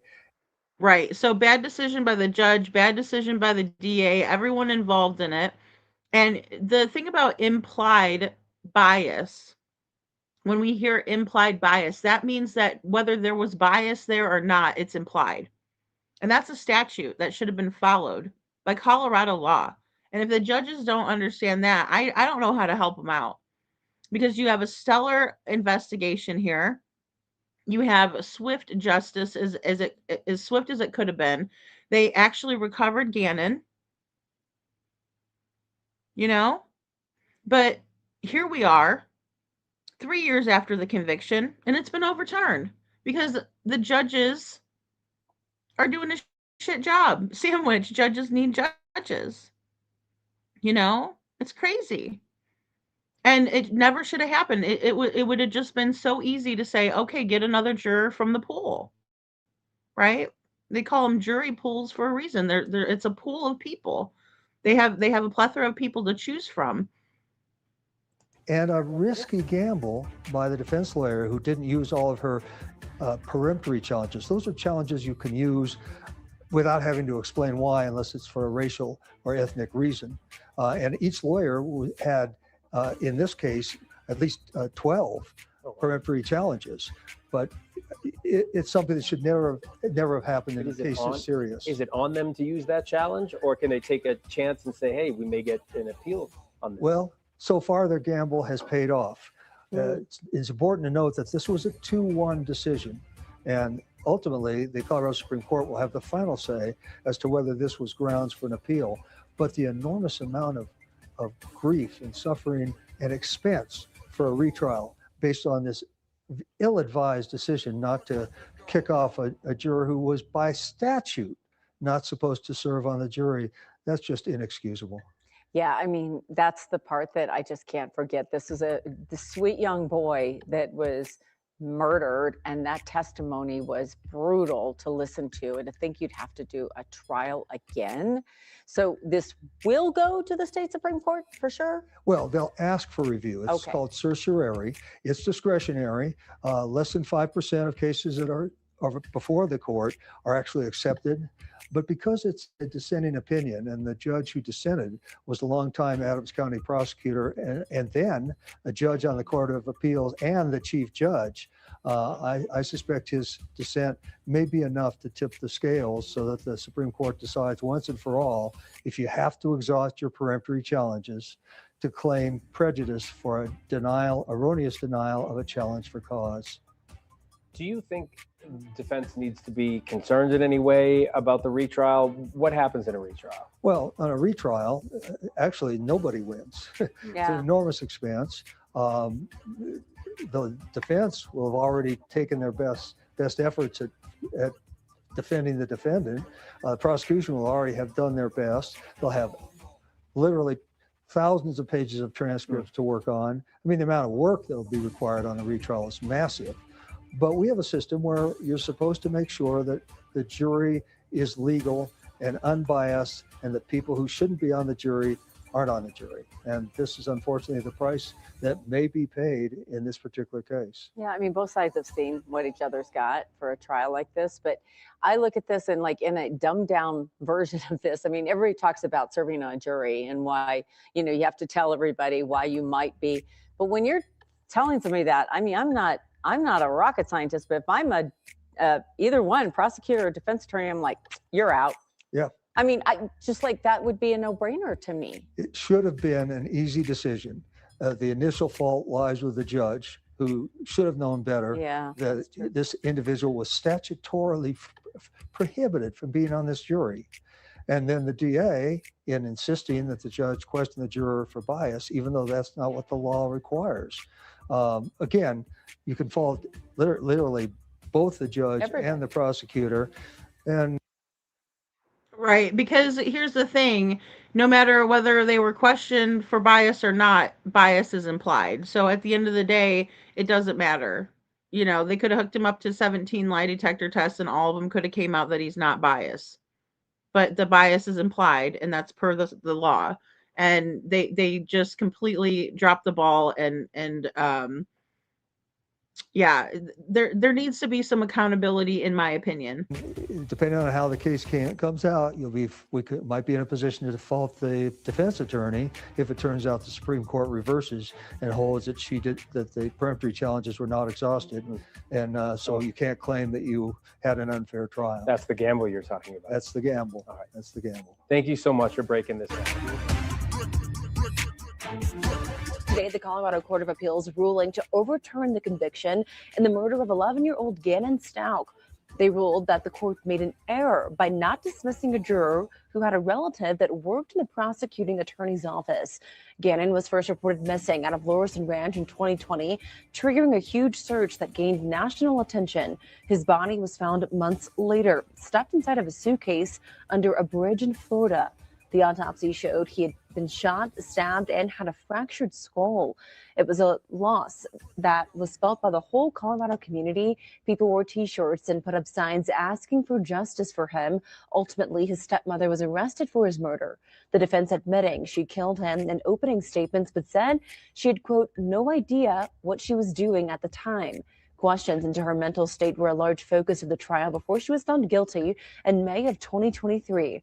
Now she'll have another chance to argue her innocence. The court's ruling is also devastating. All right, look at that, a little weirdo. She's such a fucking weirdo. Her little smile over there, she's just smirking. You know, well, they were aware of it because it was brought up by Letitia's defense attorney in the first trial, I believe. But again, it just sets it up for an appeal. And I don't know why the judge would make such a poor decision knowing that, right? He should have known better than that. That's right. Exactly, Crazy Bird. For the sake of getting justice for this poor child, you get rid of the juror to make sure, right? So there's no way that she can come back and say anything. And again, she's going for another, insanity defense. The Lorison Ranch neighborhood, that's where Gannon's family lived, also bringing frustration for his biological parents. KRDO 13's Mackenzie Stafford spoke with his parents today and joins us live from Gannon's old neighborhood. Paige, I spoke with Gannon's mom over the phone, and she tells me that this is very upsetting. She said that she's still working to process all of this, as every day she works to keep Gannon's memory alive. And here in this Lorison Ranch neighborhood, Gannon's memory continues to shine on. Neighbors told me about the night Gannon was reported missing. They say they searched for hours, only for him to be found dead at the hands of his stepmother. Thursday, on the same street the 11-year-old boy used to play on, neighbors put up these blue lights years ago, a reminder of Gannon and the light he once brought to their lives. This fall, Gannon would have taken senior photos. Instead, he's forever memorialized in a mural downtown. When the community thought there was justice in 2023, 3 years later, they say the fight begins again. I spoke with a local defense attorney who had watched this case to hear his reaction. We're going to have the community essentially go through the trauma of having to relitigate this trial. And for what? What is the benefit of not just removing this juror? Gannon's dad told me, quote, I am truly torn by the emotions of potentially having to repeat this process. My resolve, however, has never been greater. My desire for justice has never wavered. And most importantly, my love for Gannon will never fail, end quote. Okay, guys, so there's the mural downtown, right, of Gannon. And that was Al's statement that he just made a couple days ago. I believe this was on the 6th, so 4 days ago. And also they spoke to Landon as well, Gannon's mother. A million points in time to make a different decision, Letitia, and you continued. You definitely knew what you were doing. Amen. I believe that. And Crazy Bird, as far as I know, in this latest update that I put out, they are keeping her locked up. They're not going to allow for her to get out, as far as I know so far. And I hear you guys, Witchy, too, with and all that is unseen with the pool being small. So Witchy says this case is so well known that they may do a change of venue to a different state. If they do, I hope it's in Florida, because we have a DP. We're the DP state, right? The D penalty. I agree. And I think that is something that is probably being examined as well, because I know that there was a lot of talk about that. There's been talk, and it's been brought up. So I can definitely see that. And since Gannon's body was found in Florida, that there's a very strong possibility. Now, I don't know why this was never taken federally, and I wonder if it would be taken federally at that point. Because of the interstate travel and things of that nature. So I was wondering the same thing like you. If they did a change of venue, would they do it to a different state, or would they charge her federally, or something like that, right? I'm not as familiar or as educated on the subject. And please, if you guys know more, chime in the chat. But it makes me wonder how this is going to go, because it's still unknown, right? It's still very new. Again, it's 8 days after the conviction has been overturned. So, yeah. I mean, and that's one thing. We just don't want to take any chances with this one. I wonder how much money for the defense costs alone. Oh, I know. Oh my gosh, I know. Yeah, and I'm so glad they're keeping her. When the juror was in question, no one fought for it to be excused, or they shrugged it off. I don't understand. Yeah, Sam, that's a great question. So basically, the way that I understand the events, it was brought up by Letitia's defense attorneys that there was a biased juror, or a potentially biased juror, and they wanted that juror to be out. And so instead of just doing that, the judge questioned the juror and found that there was no bias, and allowed for him to still serve on the jury. So everybody agreed at the first trial that this juror was okay to be a juror and didn't have any bias, even though there was implied bias, and by state statute and law, that no matter if it was, like I said, he was questioned a billion times or once, there was implied bias, meaning that no matter what, that was a biased juror, even if they weren't in fact biased.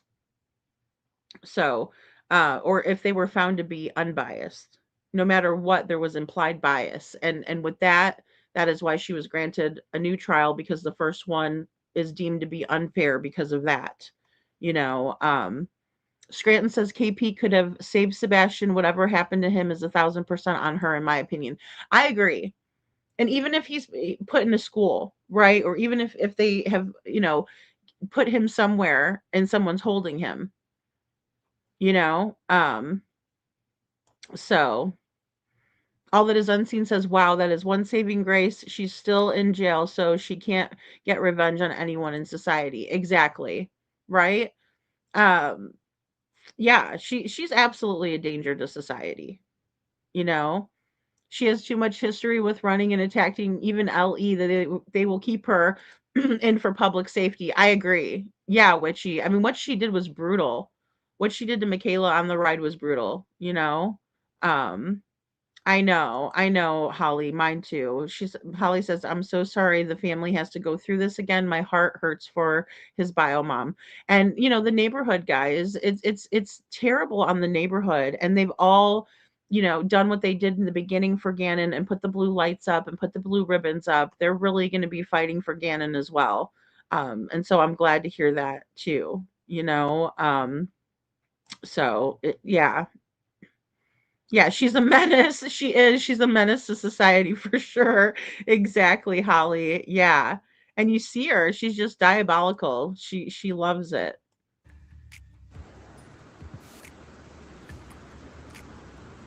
Now, neighbors here in this Lorson Ranch neighborhood tell me that they are planning to put up blue once again on their trees like they did when Gannon was first reported missing. And again, when I spoke with his mother this morning, she tells me all she can ask for right now are prayers and for support from the community. Defense attorney Jeremy Lowe told us he was surprised the judge didn't remove the problematic juror because of what it would mean for the future of this case.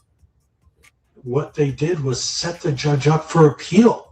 They knew that the judge had made critical error in this case, and by failing to remove this juror, they knew they were going to be getting a new trial on the case. It was a great strategy by the defense because it was absolutely plain error. Now, Lowe says the Colorado Supreme Court could get involved to overrule the appeal decision or grant her a new trial. But if and when she goes back to court, it might not even be in El Paso County. The high-profile nature of the case and the impact it had on the community means the trial may have to happen in a different jurisdiction. Lowe says the defense will also have more ammunition now, questioning the memories of witnesses that may have changed over 6 years. Well, Stauch's attorney also told us in a statement, common sense tells us a prospective juror whose son-in-law works for the prosecuting attorney should be disqualified. Okay, so the defense is cocky. You know, obviously they probably have good cause and reason to be. In the same way, they're like, it's obvious this was a blatant mistake. It never should have happened. And now we're going to take advantage of it. And again, they're going to take advantage of a lot of this situation, right? The jurors, or excuse me, the witnesses' memories, the whole 9 yards, what can be brought in as evidence. If she gets a whole new trial, guys, this is going to be a huge to-do, as everybody's saying, talking about venue, talking about what's going to be admissible, talking about how they can discredit witnesses, or some witnesses might not even be here to testify anymore. There's so many working parts, as I said before, but I really wanted to show you guys this and discuss some of it so that way we all have a good understanding of what's going on. You know, what's actually happening here. Because Witchy, I'm right there with you. Witchy says, according to Google, transporting a body across state lines to conceal it is primarily a state crime, though it can trigger a federal investigation and charges under specific circumstances. Thank you, Witchy. And, you know, here's the thing. This is my way of thinking. It did trigger a federal investigation in the beginning, but, you know, FBI got involved even before they knew there was interstate travel, because I believe they were involved on maybe day 2 or 3 in the investigation. But yeah, I wonder if some of those specific circumstances might apply here, you know, depending on again, a lot of working parts. But thank you for that, because that's the first thing my mind went to, was would it go federal? And since it didn't, and it always stayed in El Paso County's jurisdiction, that makes sense to know that, you know, that particular charge, concealing a body and taking it across state lines, would be a state crime, right? Because there's state and then there's federal. Each individual state, and then federal overseeing all of it. So thank you, Witchy. Yeah. Right. Crazy Bird says the defense has to agree on the jury people. They had the right to kick him out. Right. And they wanted to. And then the judge said, well, let me question them and see if they, you know, if there's a bias. Well, bias was already implied. So again, no amount of questions could ever, you know, change that fact. Yeah, it's a real shame.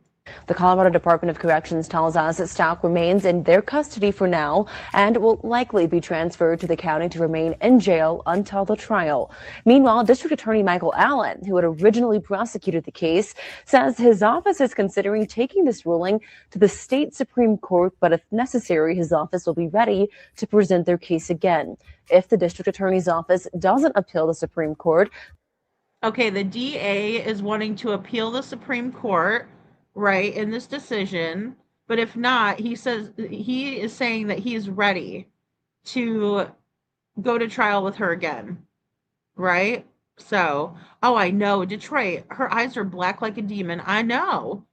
I mean, just Sam was saying, void of soul. Oh, 100,000%. She's a real monster. Stauch has 90 days to potentially have her case retried. All right. So she has 90 days, right? So we're gonna hear something in the next 3 months, basically. And it's gonna be interesting. And like I said, that's why I really wanted to take the time to do this deep dive also, because if the court if they are going to televise this, I would like to go live about it, right? And have us watch and you know, be there for it. Um, G-Man Strong, guys. Hashtag G-Man Strong. That was the bracelets that were out. There were also t-shirts, Justice for Gannon, right? We need it twice now because of this baloney.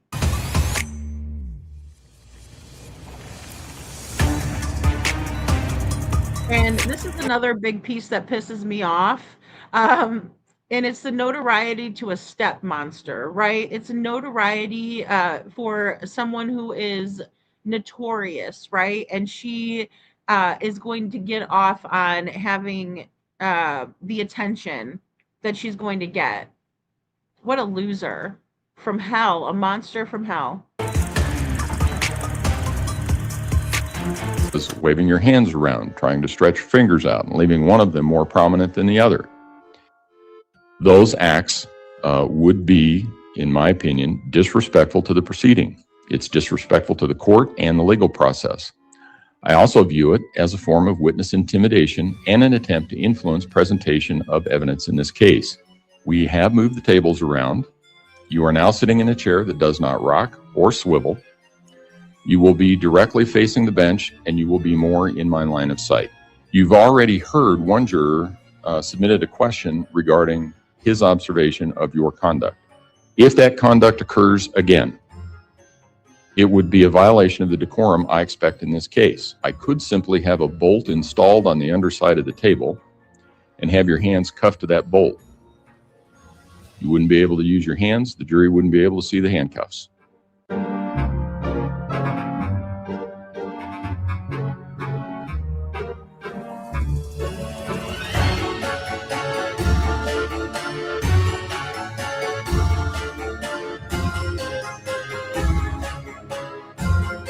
Guys, so Letitia here with her shenanigans, right? Here's the judge that was on the bench on the first trial.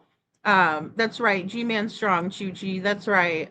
She's a freaking clown, man. She's a whole fucking freak show in and of herself, right? Just looking at her coming in there, half of the time she looks like, oh, I'm drooling on myself. Yeah, right.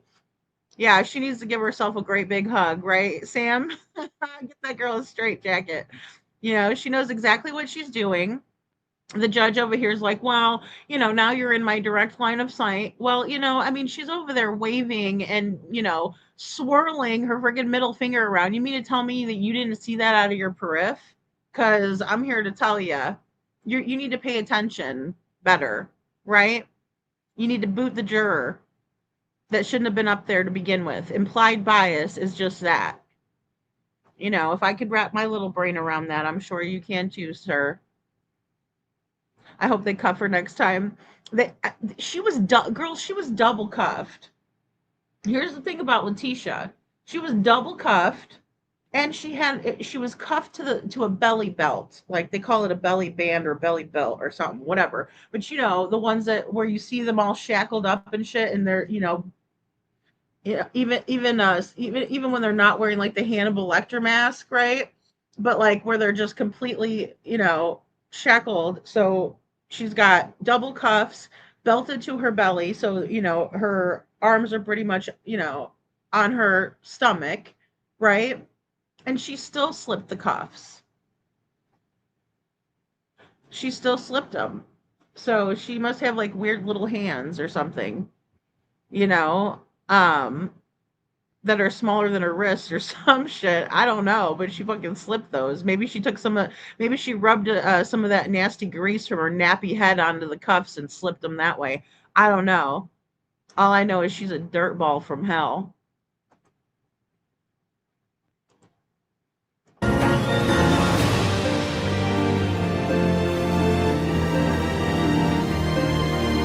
And then it does appear that she's doing the, she's flipping the bird this way as well.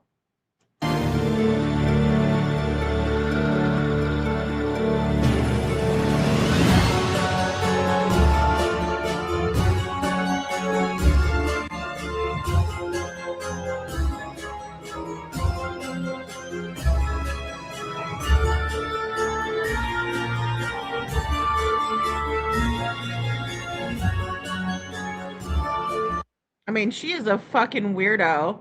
Like, just looking at her face, dude, she is a demon. I don't know. Like, you won't hear me call a whole lot of people demons, but Scranton, this lady scares the shit out of me. I said it last night too. I was like, I'm not afraid of a lot of people, but Letitia scares the shit out of me. You know, I wouldn't want to be in a room with her. You don't know what she's got up her sleeve over there. A little nut. Golly. And to know that she was around children, she educated children. She was around Al's kids. Oh my God. Oh my God. Unfathomable. Duper's delight. There's her Duper's delight. Oh, well, you're just going to write it off as a runaway? Awesome. Okay, you boys have a nice night. Don't work too hard out there. Because you know something. A kid just doesn't disappear and no one sees him. It's not how this works. Boom. You know something. A kid doesn't just disappear, right? That's not how this works. Go, Landon.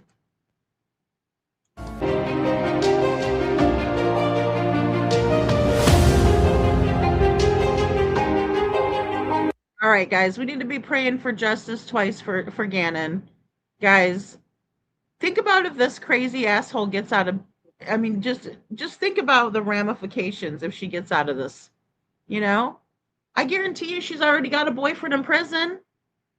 We talk about that all the time here, those sick fucks that, you know, they can't wait till some guy gets out of prison or some girl gets out of prison. They're writing them letters. They're starting a romance with them. A whole ass romance with someone sick and twisted that they know could take the life of that beautiful little child right there. Take Gannon away from his little sisters. Away from his parents that love him. It's absolutely sick. I know. Well, the only people that kind of came out of the woodwork were the aunts. You know, she was the one aunt. What was her name? Shit. She was on the jail calls, you know? She is. She's acting like an entitled teenager, right? When she's so immature. And that's another very stark similarity between Katie and Letitia is that they're so immature. It's like they never got out of high school. They never got past a certain age, right? Like 16. That's how bad it is, you know? So yeah, they do, right? I mean, let's double up, you know? I mean, no joke, Detroit. I wouldn't want to ride with her. I think they should give those officers hazard pay for having to ride with her. It's crazy. You know, we got Gypsy Rose Blanchard who's out from, and she murdered her own mother. Oh, yes, I'll be on later, Mama, on the late show. Thank you for being here. Oh, you have a great day. So no, I mean, you know, guys, it's crazy. Hashtag double cuff, hashtag double cuff, hashtag double jacket, hashtag, oh my gosh, hashtag double justice for Gannon. You know, you guys, I'm telling you, it's just crazy to me. It's really crazy to me. Okay, so really quick, I wanted to listen to, you know what, actually, we might save that for later.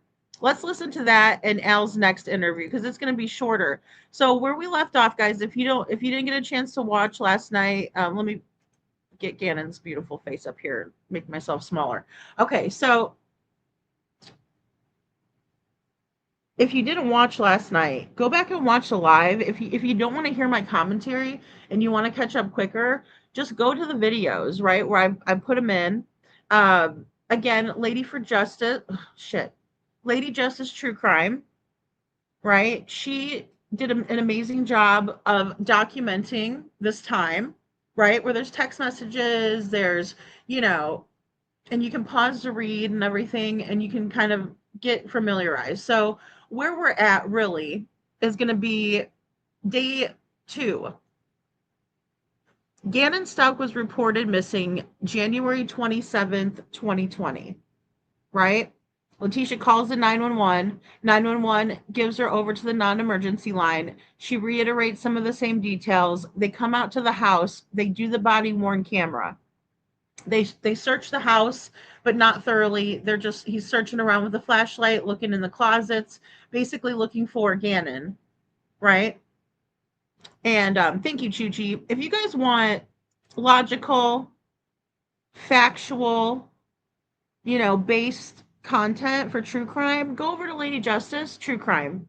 And guys, I'm going to be shouting out a lot of creators because this case, people have put out so much information, it's overwhelming to me. And the way that I want to present it to you guys is going to be in a timeline. I would never be able to do that so quickly if it wasn't for some creators like Lady Justice True Crime. Right? So please, if you want to go somewhere where there's not drama and we're talking about these cases which are important, check out this creator, because we need more of these people out there that really want to figure out what's going on, really want to get to the meat and potatoes of what's going on. So when they show up, they do that first search. It's the evening of the 27th, right? And then the very next day, Al and Letitia go to Starbucks and they meet the detectives on the case, who are Bethel and Riley. Riley's a man, Bethel's the woman, right? So they tag team it. They go to Starbucks. They sit for about an hour talking with them. They gather leads, and then they go check out the leads, right? And then that very same evening, they call Al and Letitia and say, hey, we need you to bring us Gannon's toothbrush to the station. They're like, okay, right? So Al brings Gannon's Al brings Gannon's toothbrush to the station, but Tisha does not go to the station. And Al is having to play the hokey pokey with Letitia over text messages and phone calls to get her down there. And she's going, I want a lawyer. I want a lawyer. Why are they asking you questions? How come they want us to talk to them again? Well, I don't know. They're trying to find Gannon. And all the while, nothing is being texted back and forth to family members about Gannon. And I'm talking zero. Nada. Nothing. Nothing. Not a damn thing is being said about Gannon. Where is Gannon? What happened to Gannon? None of it. None of it. That is the biggest red flag, and another pattern that we see that correlates straight back to Sebastian Rogers.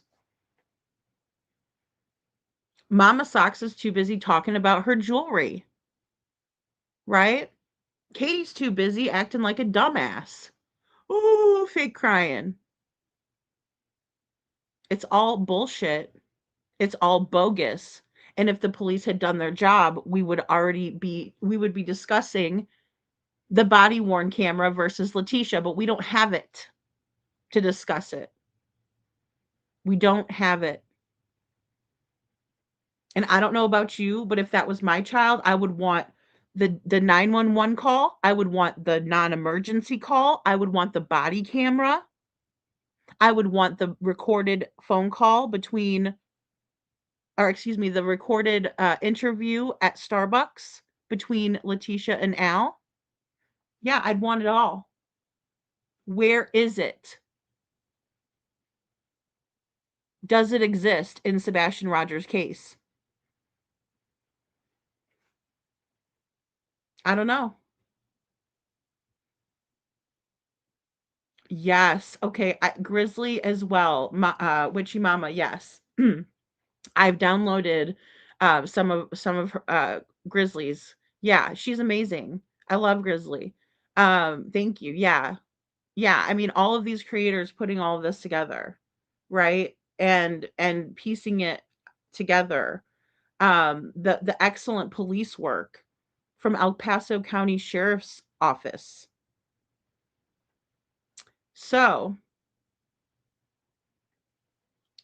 Al gets down there with the toothbrush, and he cannot get Letitia to come. So they cut the interview short, and Al goes home. He goes to the house. He doesn't grab Lena, which I wish he would have, and I think he should have grabbed Lena. That little cutie pie up there is Gannon's sister, because she was left at the house with Harley. And the neighbors are coming, the news is coming, the Al's friends from, the military friends of his are coming by. They brought some pizza, right? And then he leaves again.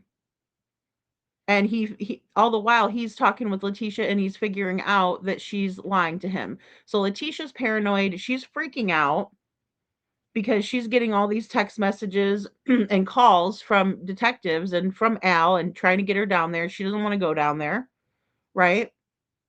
So then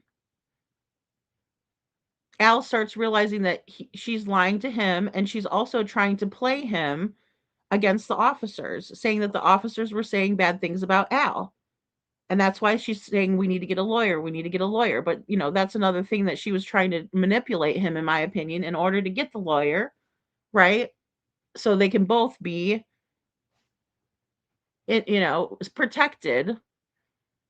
And if I think about Sebastian Rogers and the way that went down, Chris was already there and protecting Katie, because Chris had involvement, in my opinion. When we look at Al and we're seeing what he's doing, it's a whole nother ball game. It's a whole nother ball game. And I'm sorry, Seth, I'm not trying to compare you to a woman, especially a pretty woman like Miss Landon over here. But that's where you are. Coming into a situation. Don't be mad, Sebastian's missing, dumbass Chris. Get your little pissy pants in the corner. Unbelievable. Unbelievable. And the fact that the police did not do their job. Because Landon gets taken into a room on January 29th. Right?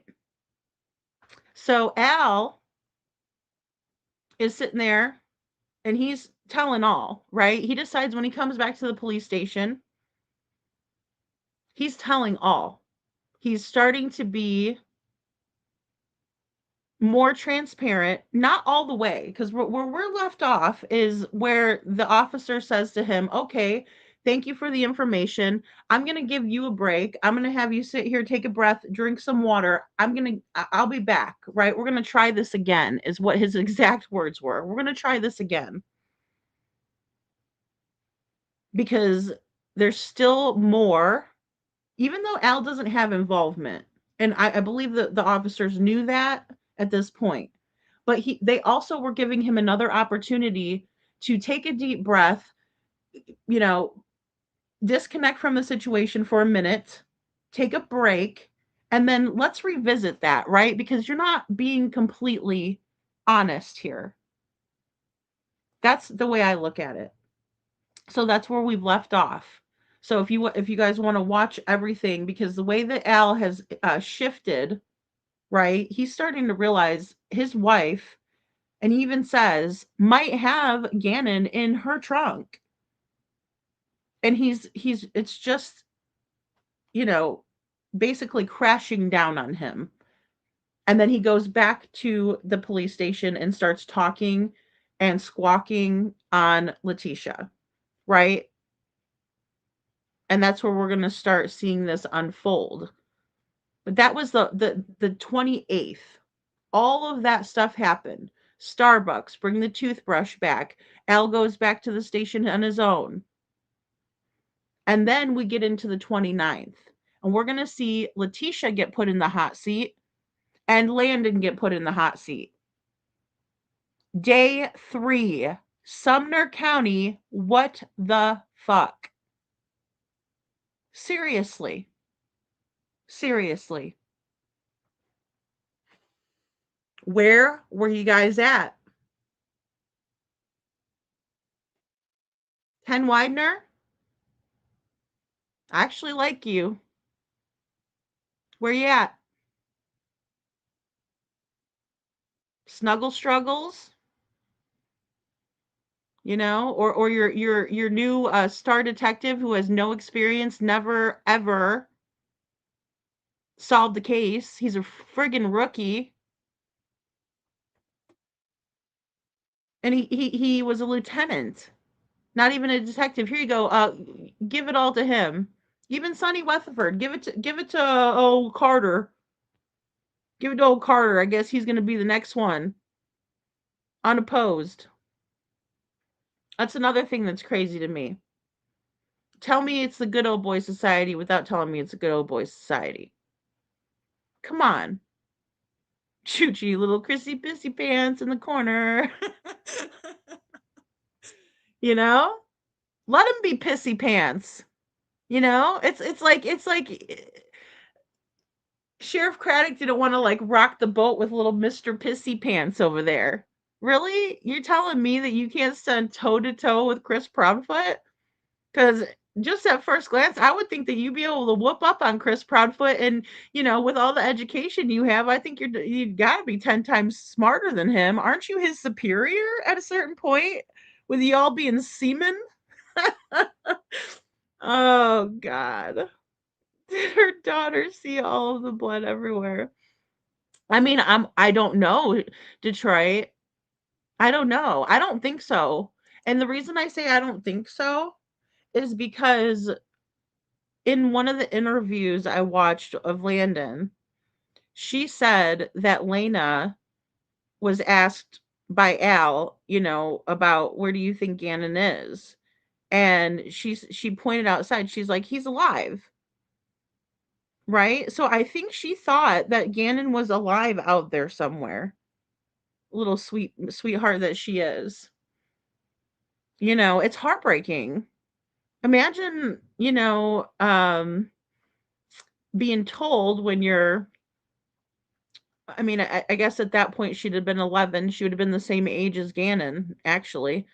When this monster was put, I can't even say where she belongs, because what she belongs to be, where she belongs to be is back in the depths of hell where she came from, where she crawled out of. But, you know, imagine being told that this monster is gone and we don't have to worry about this evil woman anymore, you know, baby, or whatever. And look, I don't know if she was treated badly. I think Gannon was the scapegoat. I think it's exactly what Al said, that he was his mother's boy. That he was just his mother's boy, and he loved his mama, and Letitia was jealous as can be, and it overtook her.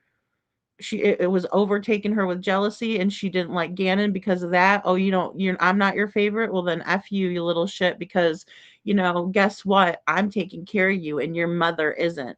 I go back to her Google searches, and it's, oh, I wonder if anybody cares that I'm taking care of his kids, and da da da.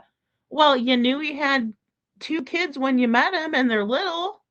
What'd you think you were going to be?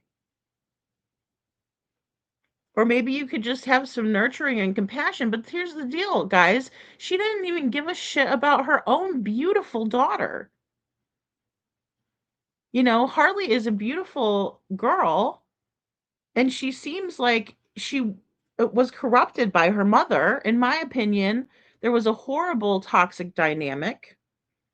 And with that came the fact that she ultimately had to be an accomplice in this horrible situation that Letitia did. I mean, I believe the deed was done, and Letitia was like, Harley, you have to, right? Either that or she played it off and Harley didn't ask, and Harley figured that this is what was going on.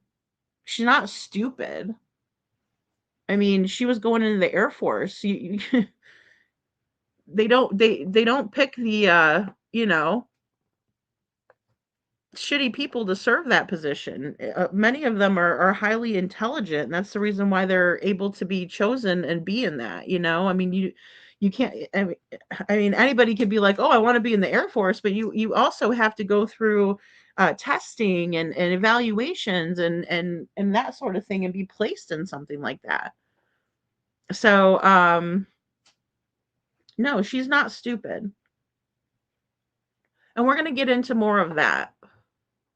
But yeah, she was Googling shit like, meet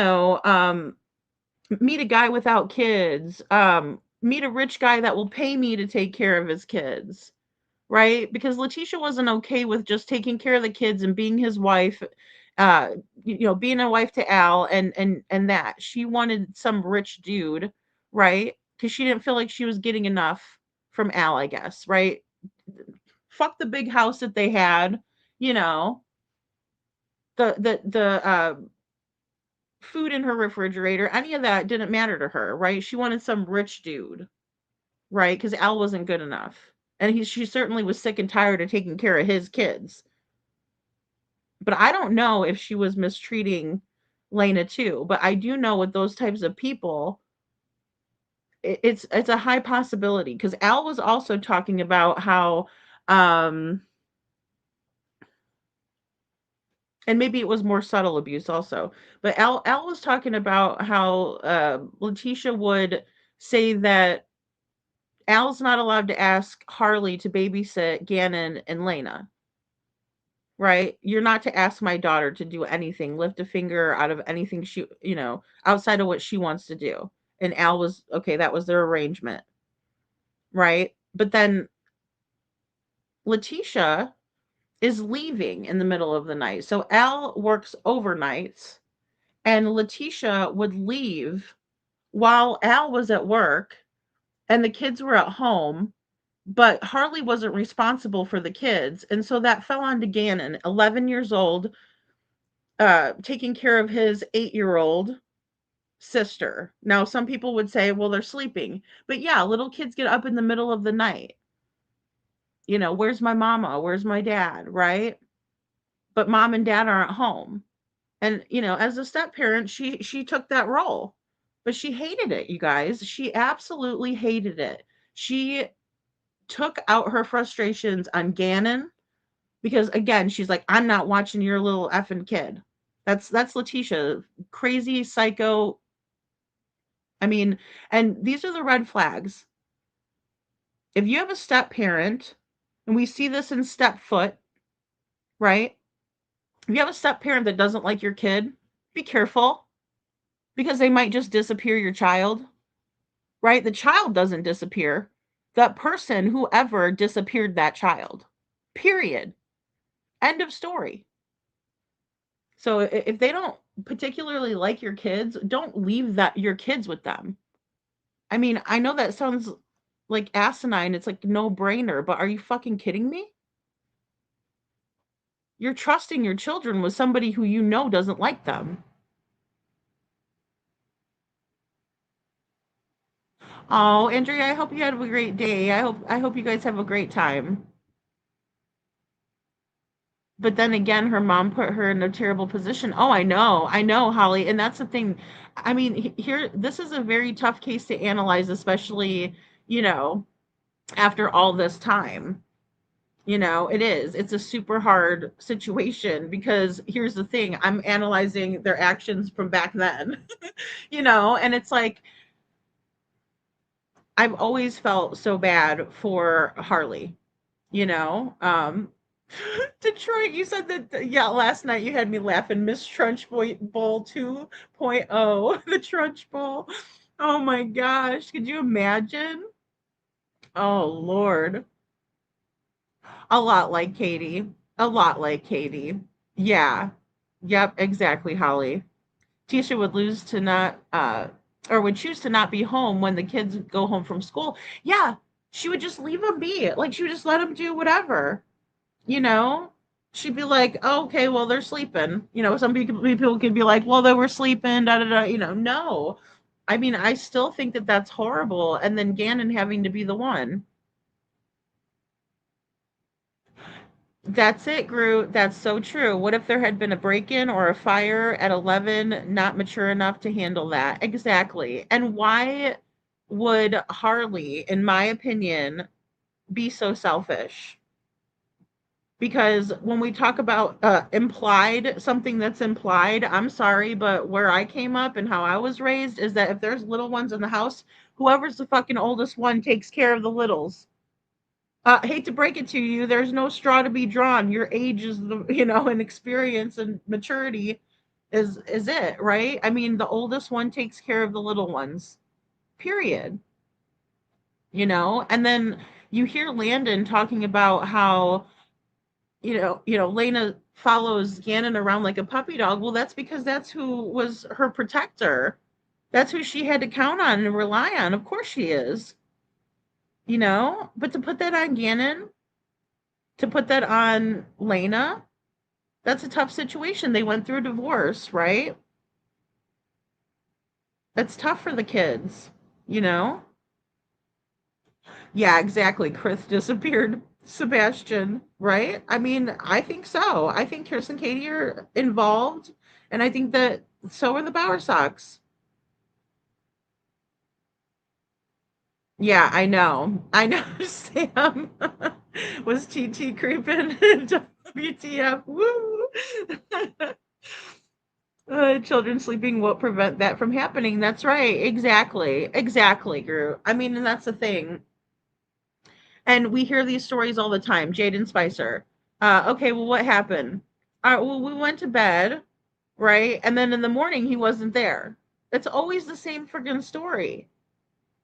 It's always the same story. With Letitia, she's like, oh, I was exercising, right? But then later on, we're going to find out she's going to tell Ayla, oh, I was going to go on the Peloton, but I didn't. And there's a fucking Peloton in their basement. So I know they have the Peloton. Whether she used it or not, I don't know. But that's what she said she was doing when Gannon, disappeared. Again, we have little James Hutchinson. Okay, ma'am, your son is missing. What happened? Well, we went to bed around 9, right? They went to bed around 9, and then I went to wake him up in the morning, and he wasn't there. Bullshit. It's the same friggin' story. Just like that lady. Oh, I went to the store and somebody punched me in the face. Hola, punch in the face. I mean, hello. Hola. She wasn't cheating, was she? The audacity. She's A1. I think she was. I think Letitia was going out to bars and stuff. I have her at a bar on New Year's, and Al was not with her. She's just dancing on her own, loud as fuck, trying to get somebody to dance with her. This one guy's kind of like dancing, but he's like staying his distance because he's probably like, that one's crazy, And she's talking about shots. So here's the thing. He allowed for her to blow off some steam and whatnot. Thought that might help the situation. Obviously it didn't. She's a -1 on the scales. Sam, he said he should have hired a babysitter, but could you imagine how she would have flipped out another female in her house? So they had a babysitter. I think there's an interview out there. We'll have to listen. But again, since the police did such a great job, we have so much documentation, and all these YouTubers too, and their hard work. So yeah, I mean, they had a babysitter, but not for the overnights. But again, it was just such an odd dynamic because you have a 17-year-old who is in the house. So arguably there was someone there of age, but she wasn't allowed to take care of them, or she wasn't responsible for them, type of a thing. So Al was like, I had to worry every single night. But I know they had a babysitter, but I wonder if that was just for, them to go out. So yeah. Oh, yeah. Oh, I know. Oh, it's nasty. It is nasty. She's dancing. Like, oh my gosh. Disgusting. They had a sitter for the cruise. Thank you, Witchy Mama. Was that the same lady? Because I know there was either an interview, either she came on a podcast or maybe she was interviewed by the news. I'm still piecing together. So but like I said, I'm only on the 28th. Now we're gonna be watching The Dispatch and then the 28th later on tonight. When I come back on for Night Court. And I don't know, the 29th, we're gonna see the 2 interviews. So I mean, everything in that first 3 days is just jam-packed with investigative work. Right? Not like Sebastian's case. TT's mother, that child to be cold like her. Yeah, she was conditioned, by TT not to attack or attach to Gannon or the little. Exactly. I know. Exactly, Sam. I believe that too, because there is no attachment, right? It's like, those are Al's kids, like, ew, those little kids, and I mean, I've just never been, that's just not how my family ever worked, right? It was always like, you look out for the littler ones, or I'm the oldest, so I have a brother and sister, so you just look out for the younger ones, right? You don't like let anybody pick on them on the bus, like Al was saying, because my sister's much younger, but my brother and I are like 2 years apart. But nobody picked on him on the bus, right? Because I would have just had one of my guy friends or somebody. You know what I'm saying? It's like, you don't let that ever happen. You protect them. Harley doesn't know about that. Plus, Harley's an only child.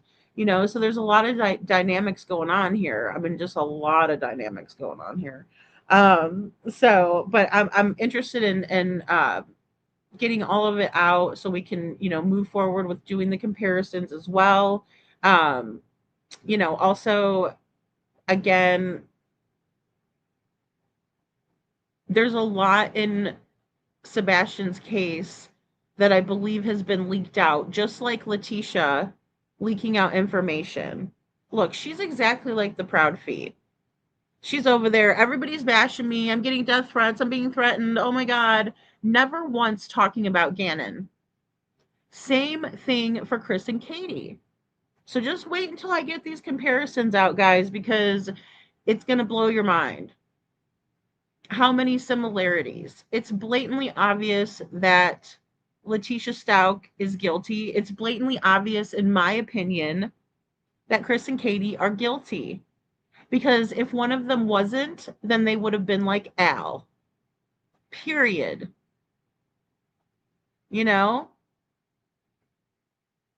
Period. And then we have Landon, biological mother, unaware of the fuckery that was going on in the house. But she knows her son's missing. Just like Seth. All right, so guys, I'm going to get off here. Again, I want to present something to you guys later about Sebastian, but we're also going to get more into this interview with Al. So again, if you guys want to catch up, definitely go back. And I kept Al's interview just how it was. I did not speed it up, but you guys could speed it up and catch up a little bit that way too. Because the videos are just, the interview, no commentary. So, I mean, Scranton, it's so many, it's mind-blowing, but I want to make sure I get Gannon stuff out too, because it's, again, Gannon is just as important, all of these kids are, and Gannon, I think, would be really happy to know that he's helping Sebastian. In my opinion, I feel things like that go full circle. I believe in it. And I think that Gannon is smiling down and saying, let's find Sebastian. If my story can help find Sebastian, then I want to help find him.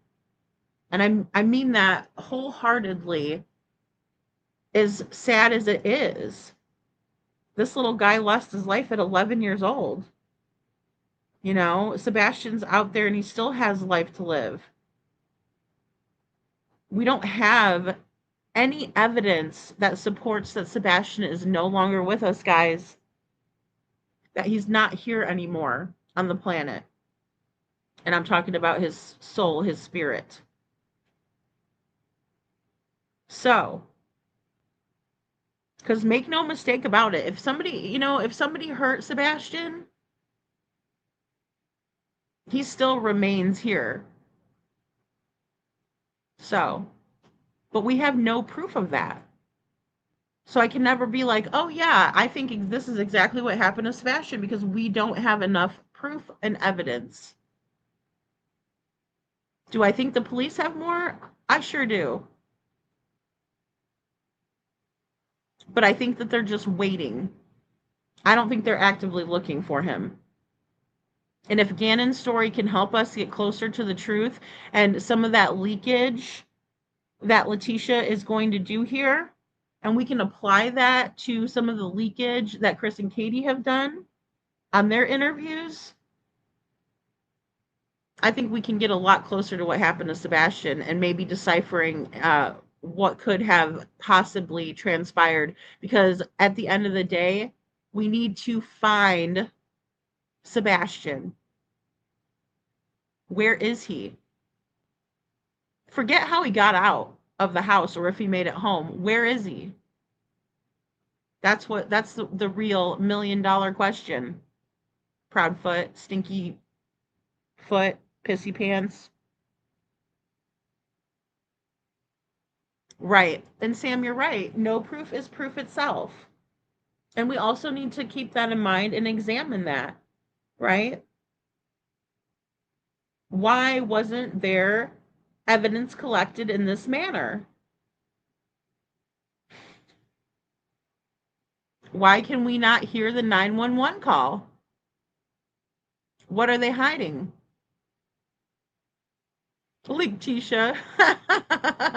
Now that is amazing. Sam, we've been calling her Lie-Tisha, now Leak-Tisha.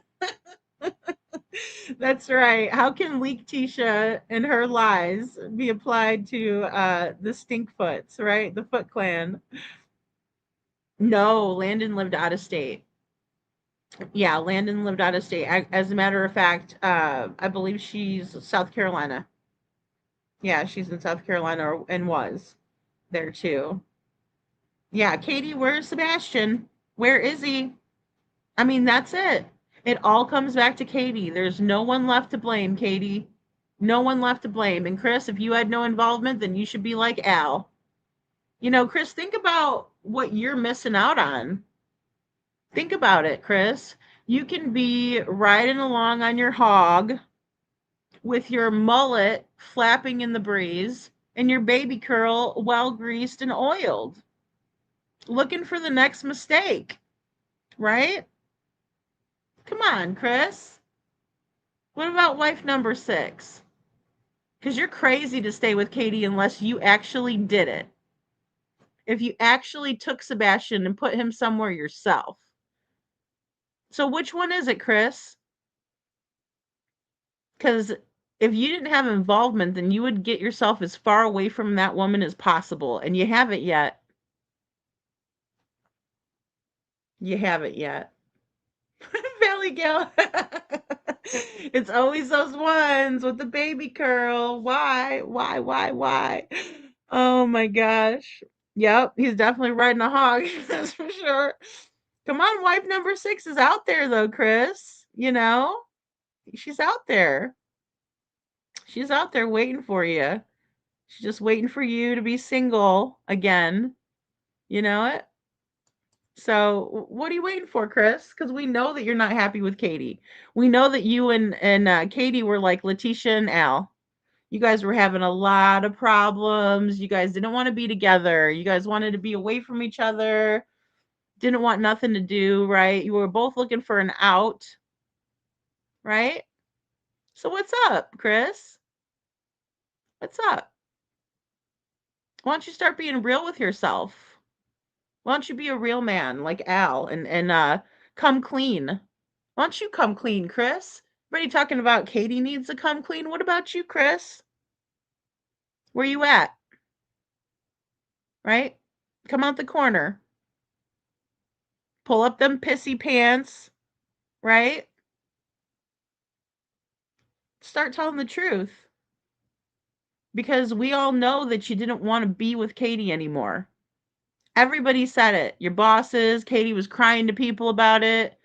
Katie's over there looking for other places to live, looking for an apartment, right? But yet here you are. And you won't let anybody talk to Katie without you being present. So that means that you have direct involvement, don't you, Chris? Because otherwise, you would have caught your losses, right? You would have been out there with someone else. You would have been out there with wife number 6, right?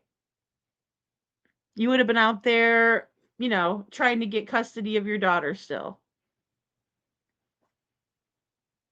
But no, instead, you've decided to back Katie and be a pariah. So you're telling me that you love Katie, the one that you wanted to leave, so much that you're willing to be a shit stain just like her? Right? But you have no involvement. You're just doing that out of the kindness and the love in your heart?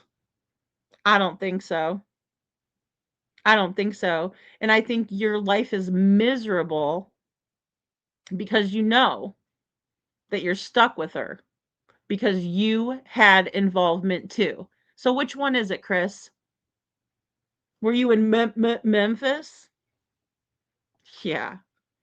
Little greased up little bitch mullet boy with this baby curl. Oh, Lord. Oh, snap. His little pissy pants. Hey, Tabitha. Tabitha says trauma bonds. Yes. Yes, girl. Yes. Big time.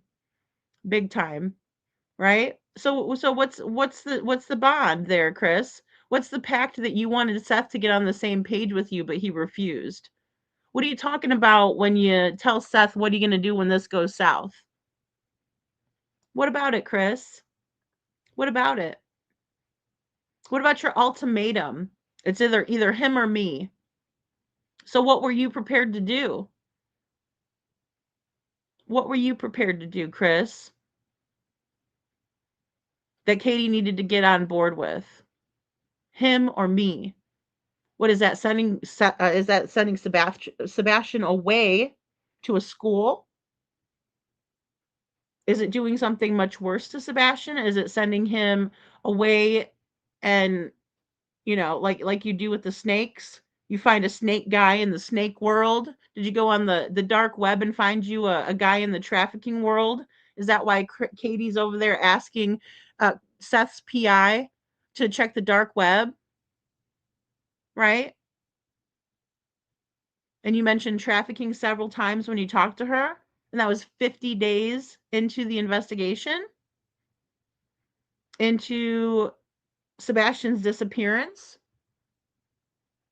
You said he might be in a basement somewhere, right, Katie? Because the best case scenario would be if you were to send him away to a school, a corrective school, something like that. When you start talking about he might be in a basement somewhere, and then your disgusting, despicable, pissy pants husband wants to talk about how Sebastian might be in the woods somewhere, and if he does come back, he's going to need a lot of counseling. That's what I'm talking about with your leakage. Don't forget, you're the ones that said it. You're the ones that said it to people, and it wasn't on a podcast. No, it wasn't on a podcast. It was on a recorded line. So I'm going to let you sit with that. Because what's it going to be? Because we all know you're lying. We all know that you're both involved. Prove me wrong. All right, guys. I love you all very, very much. I will see you at Night Court, 11:30 Eastern. That's PM tonight. And yeah, let's find Sebastian Rogers. Let's find Sebastian Rogers. Exactly. We heard her loud and clear, didn't we, Valley Gal? That's what I'm talking about with the leakage. Right? The leakage. With Letitia, Sam. All right, guys, you are all amazing. I love you all. I will see you all tonight.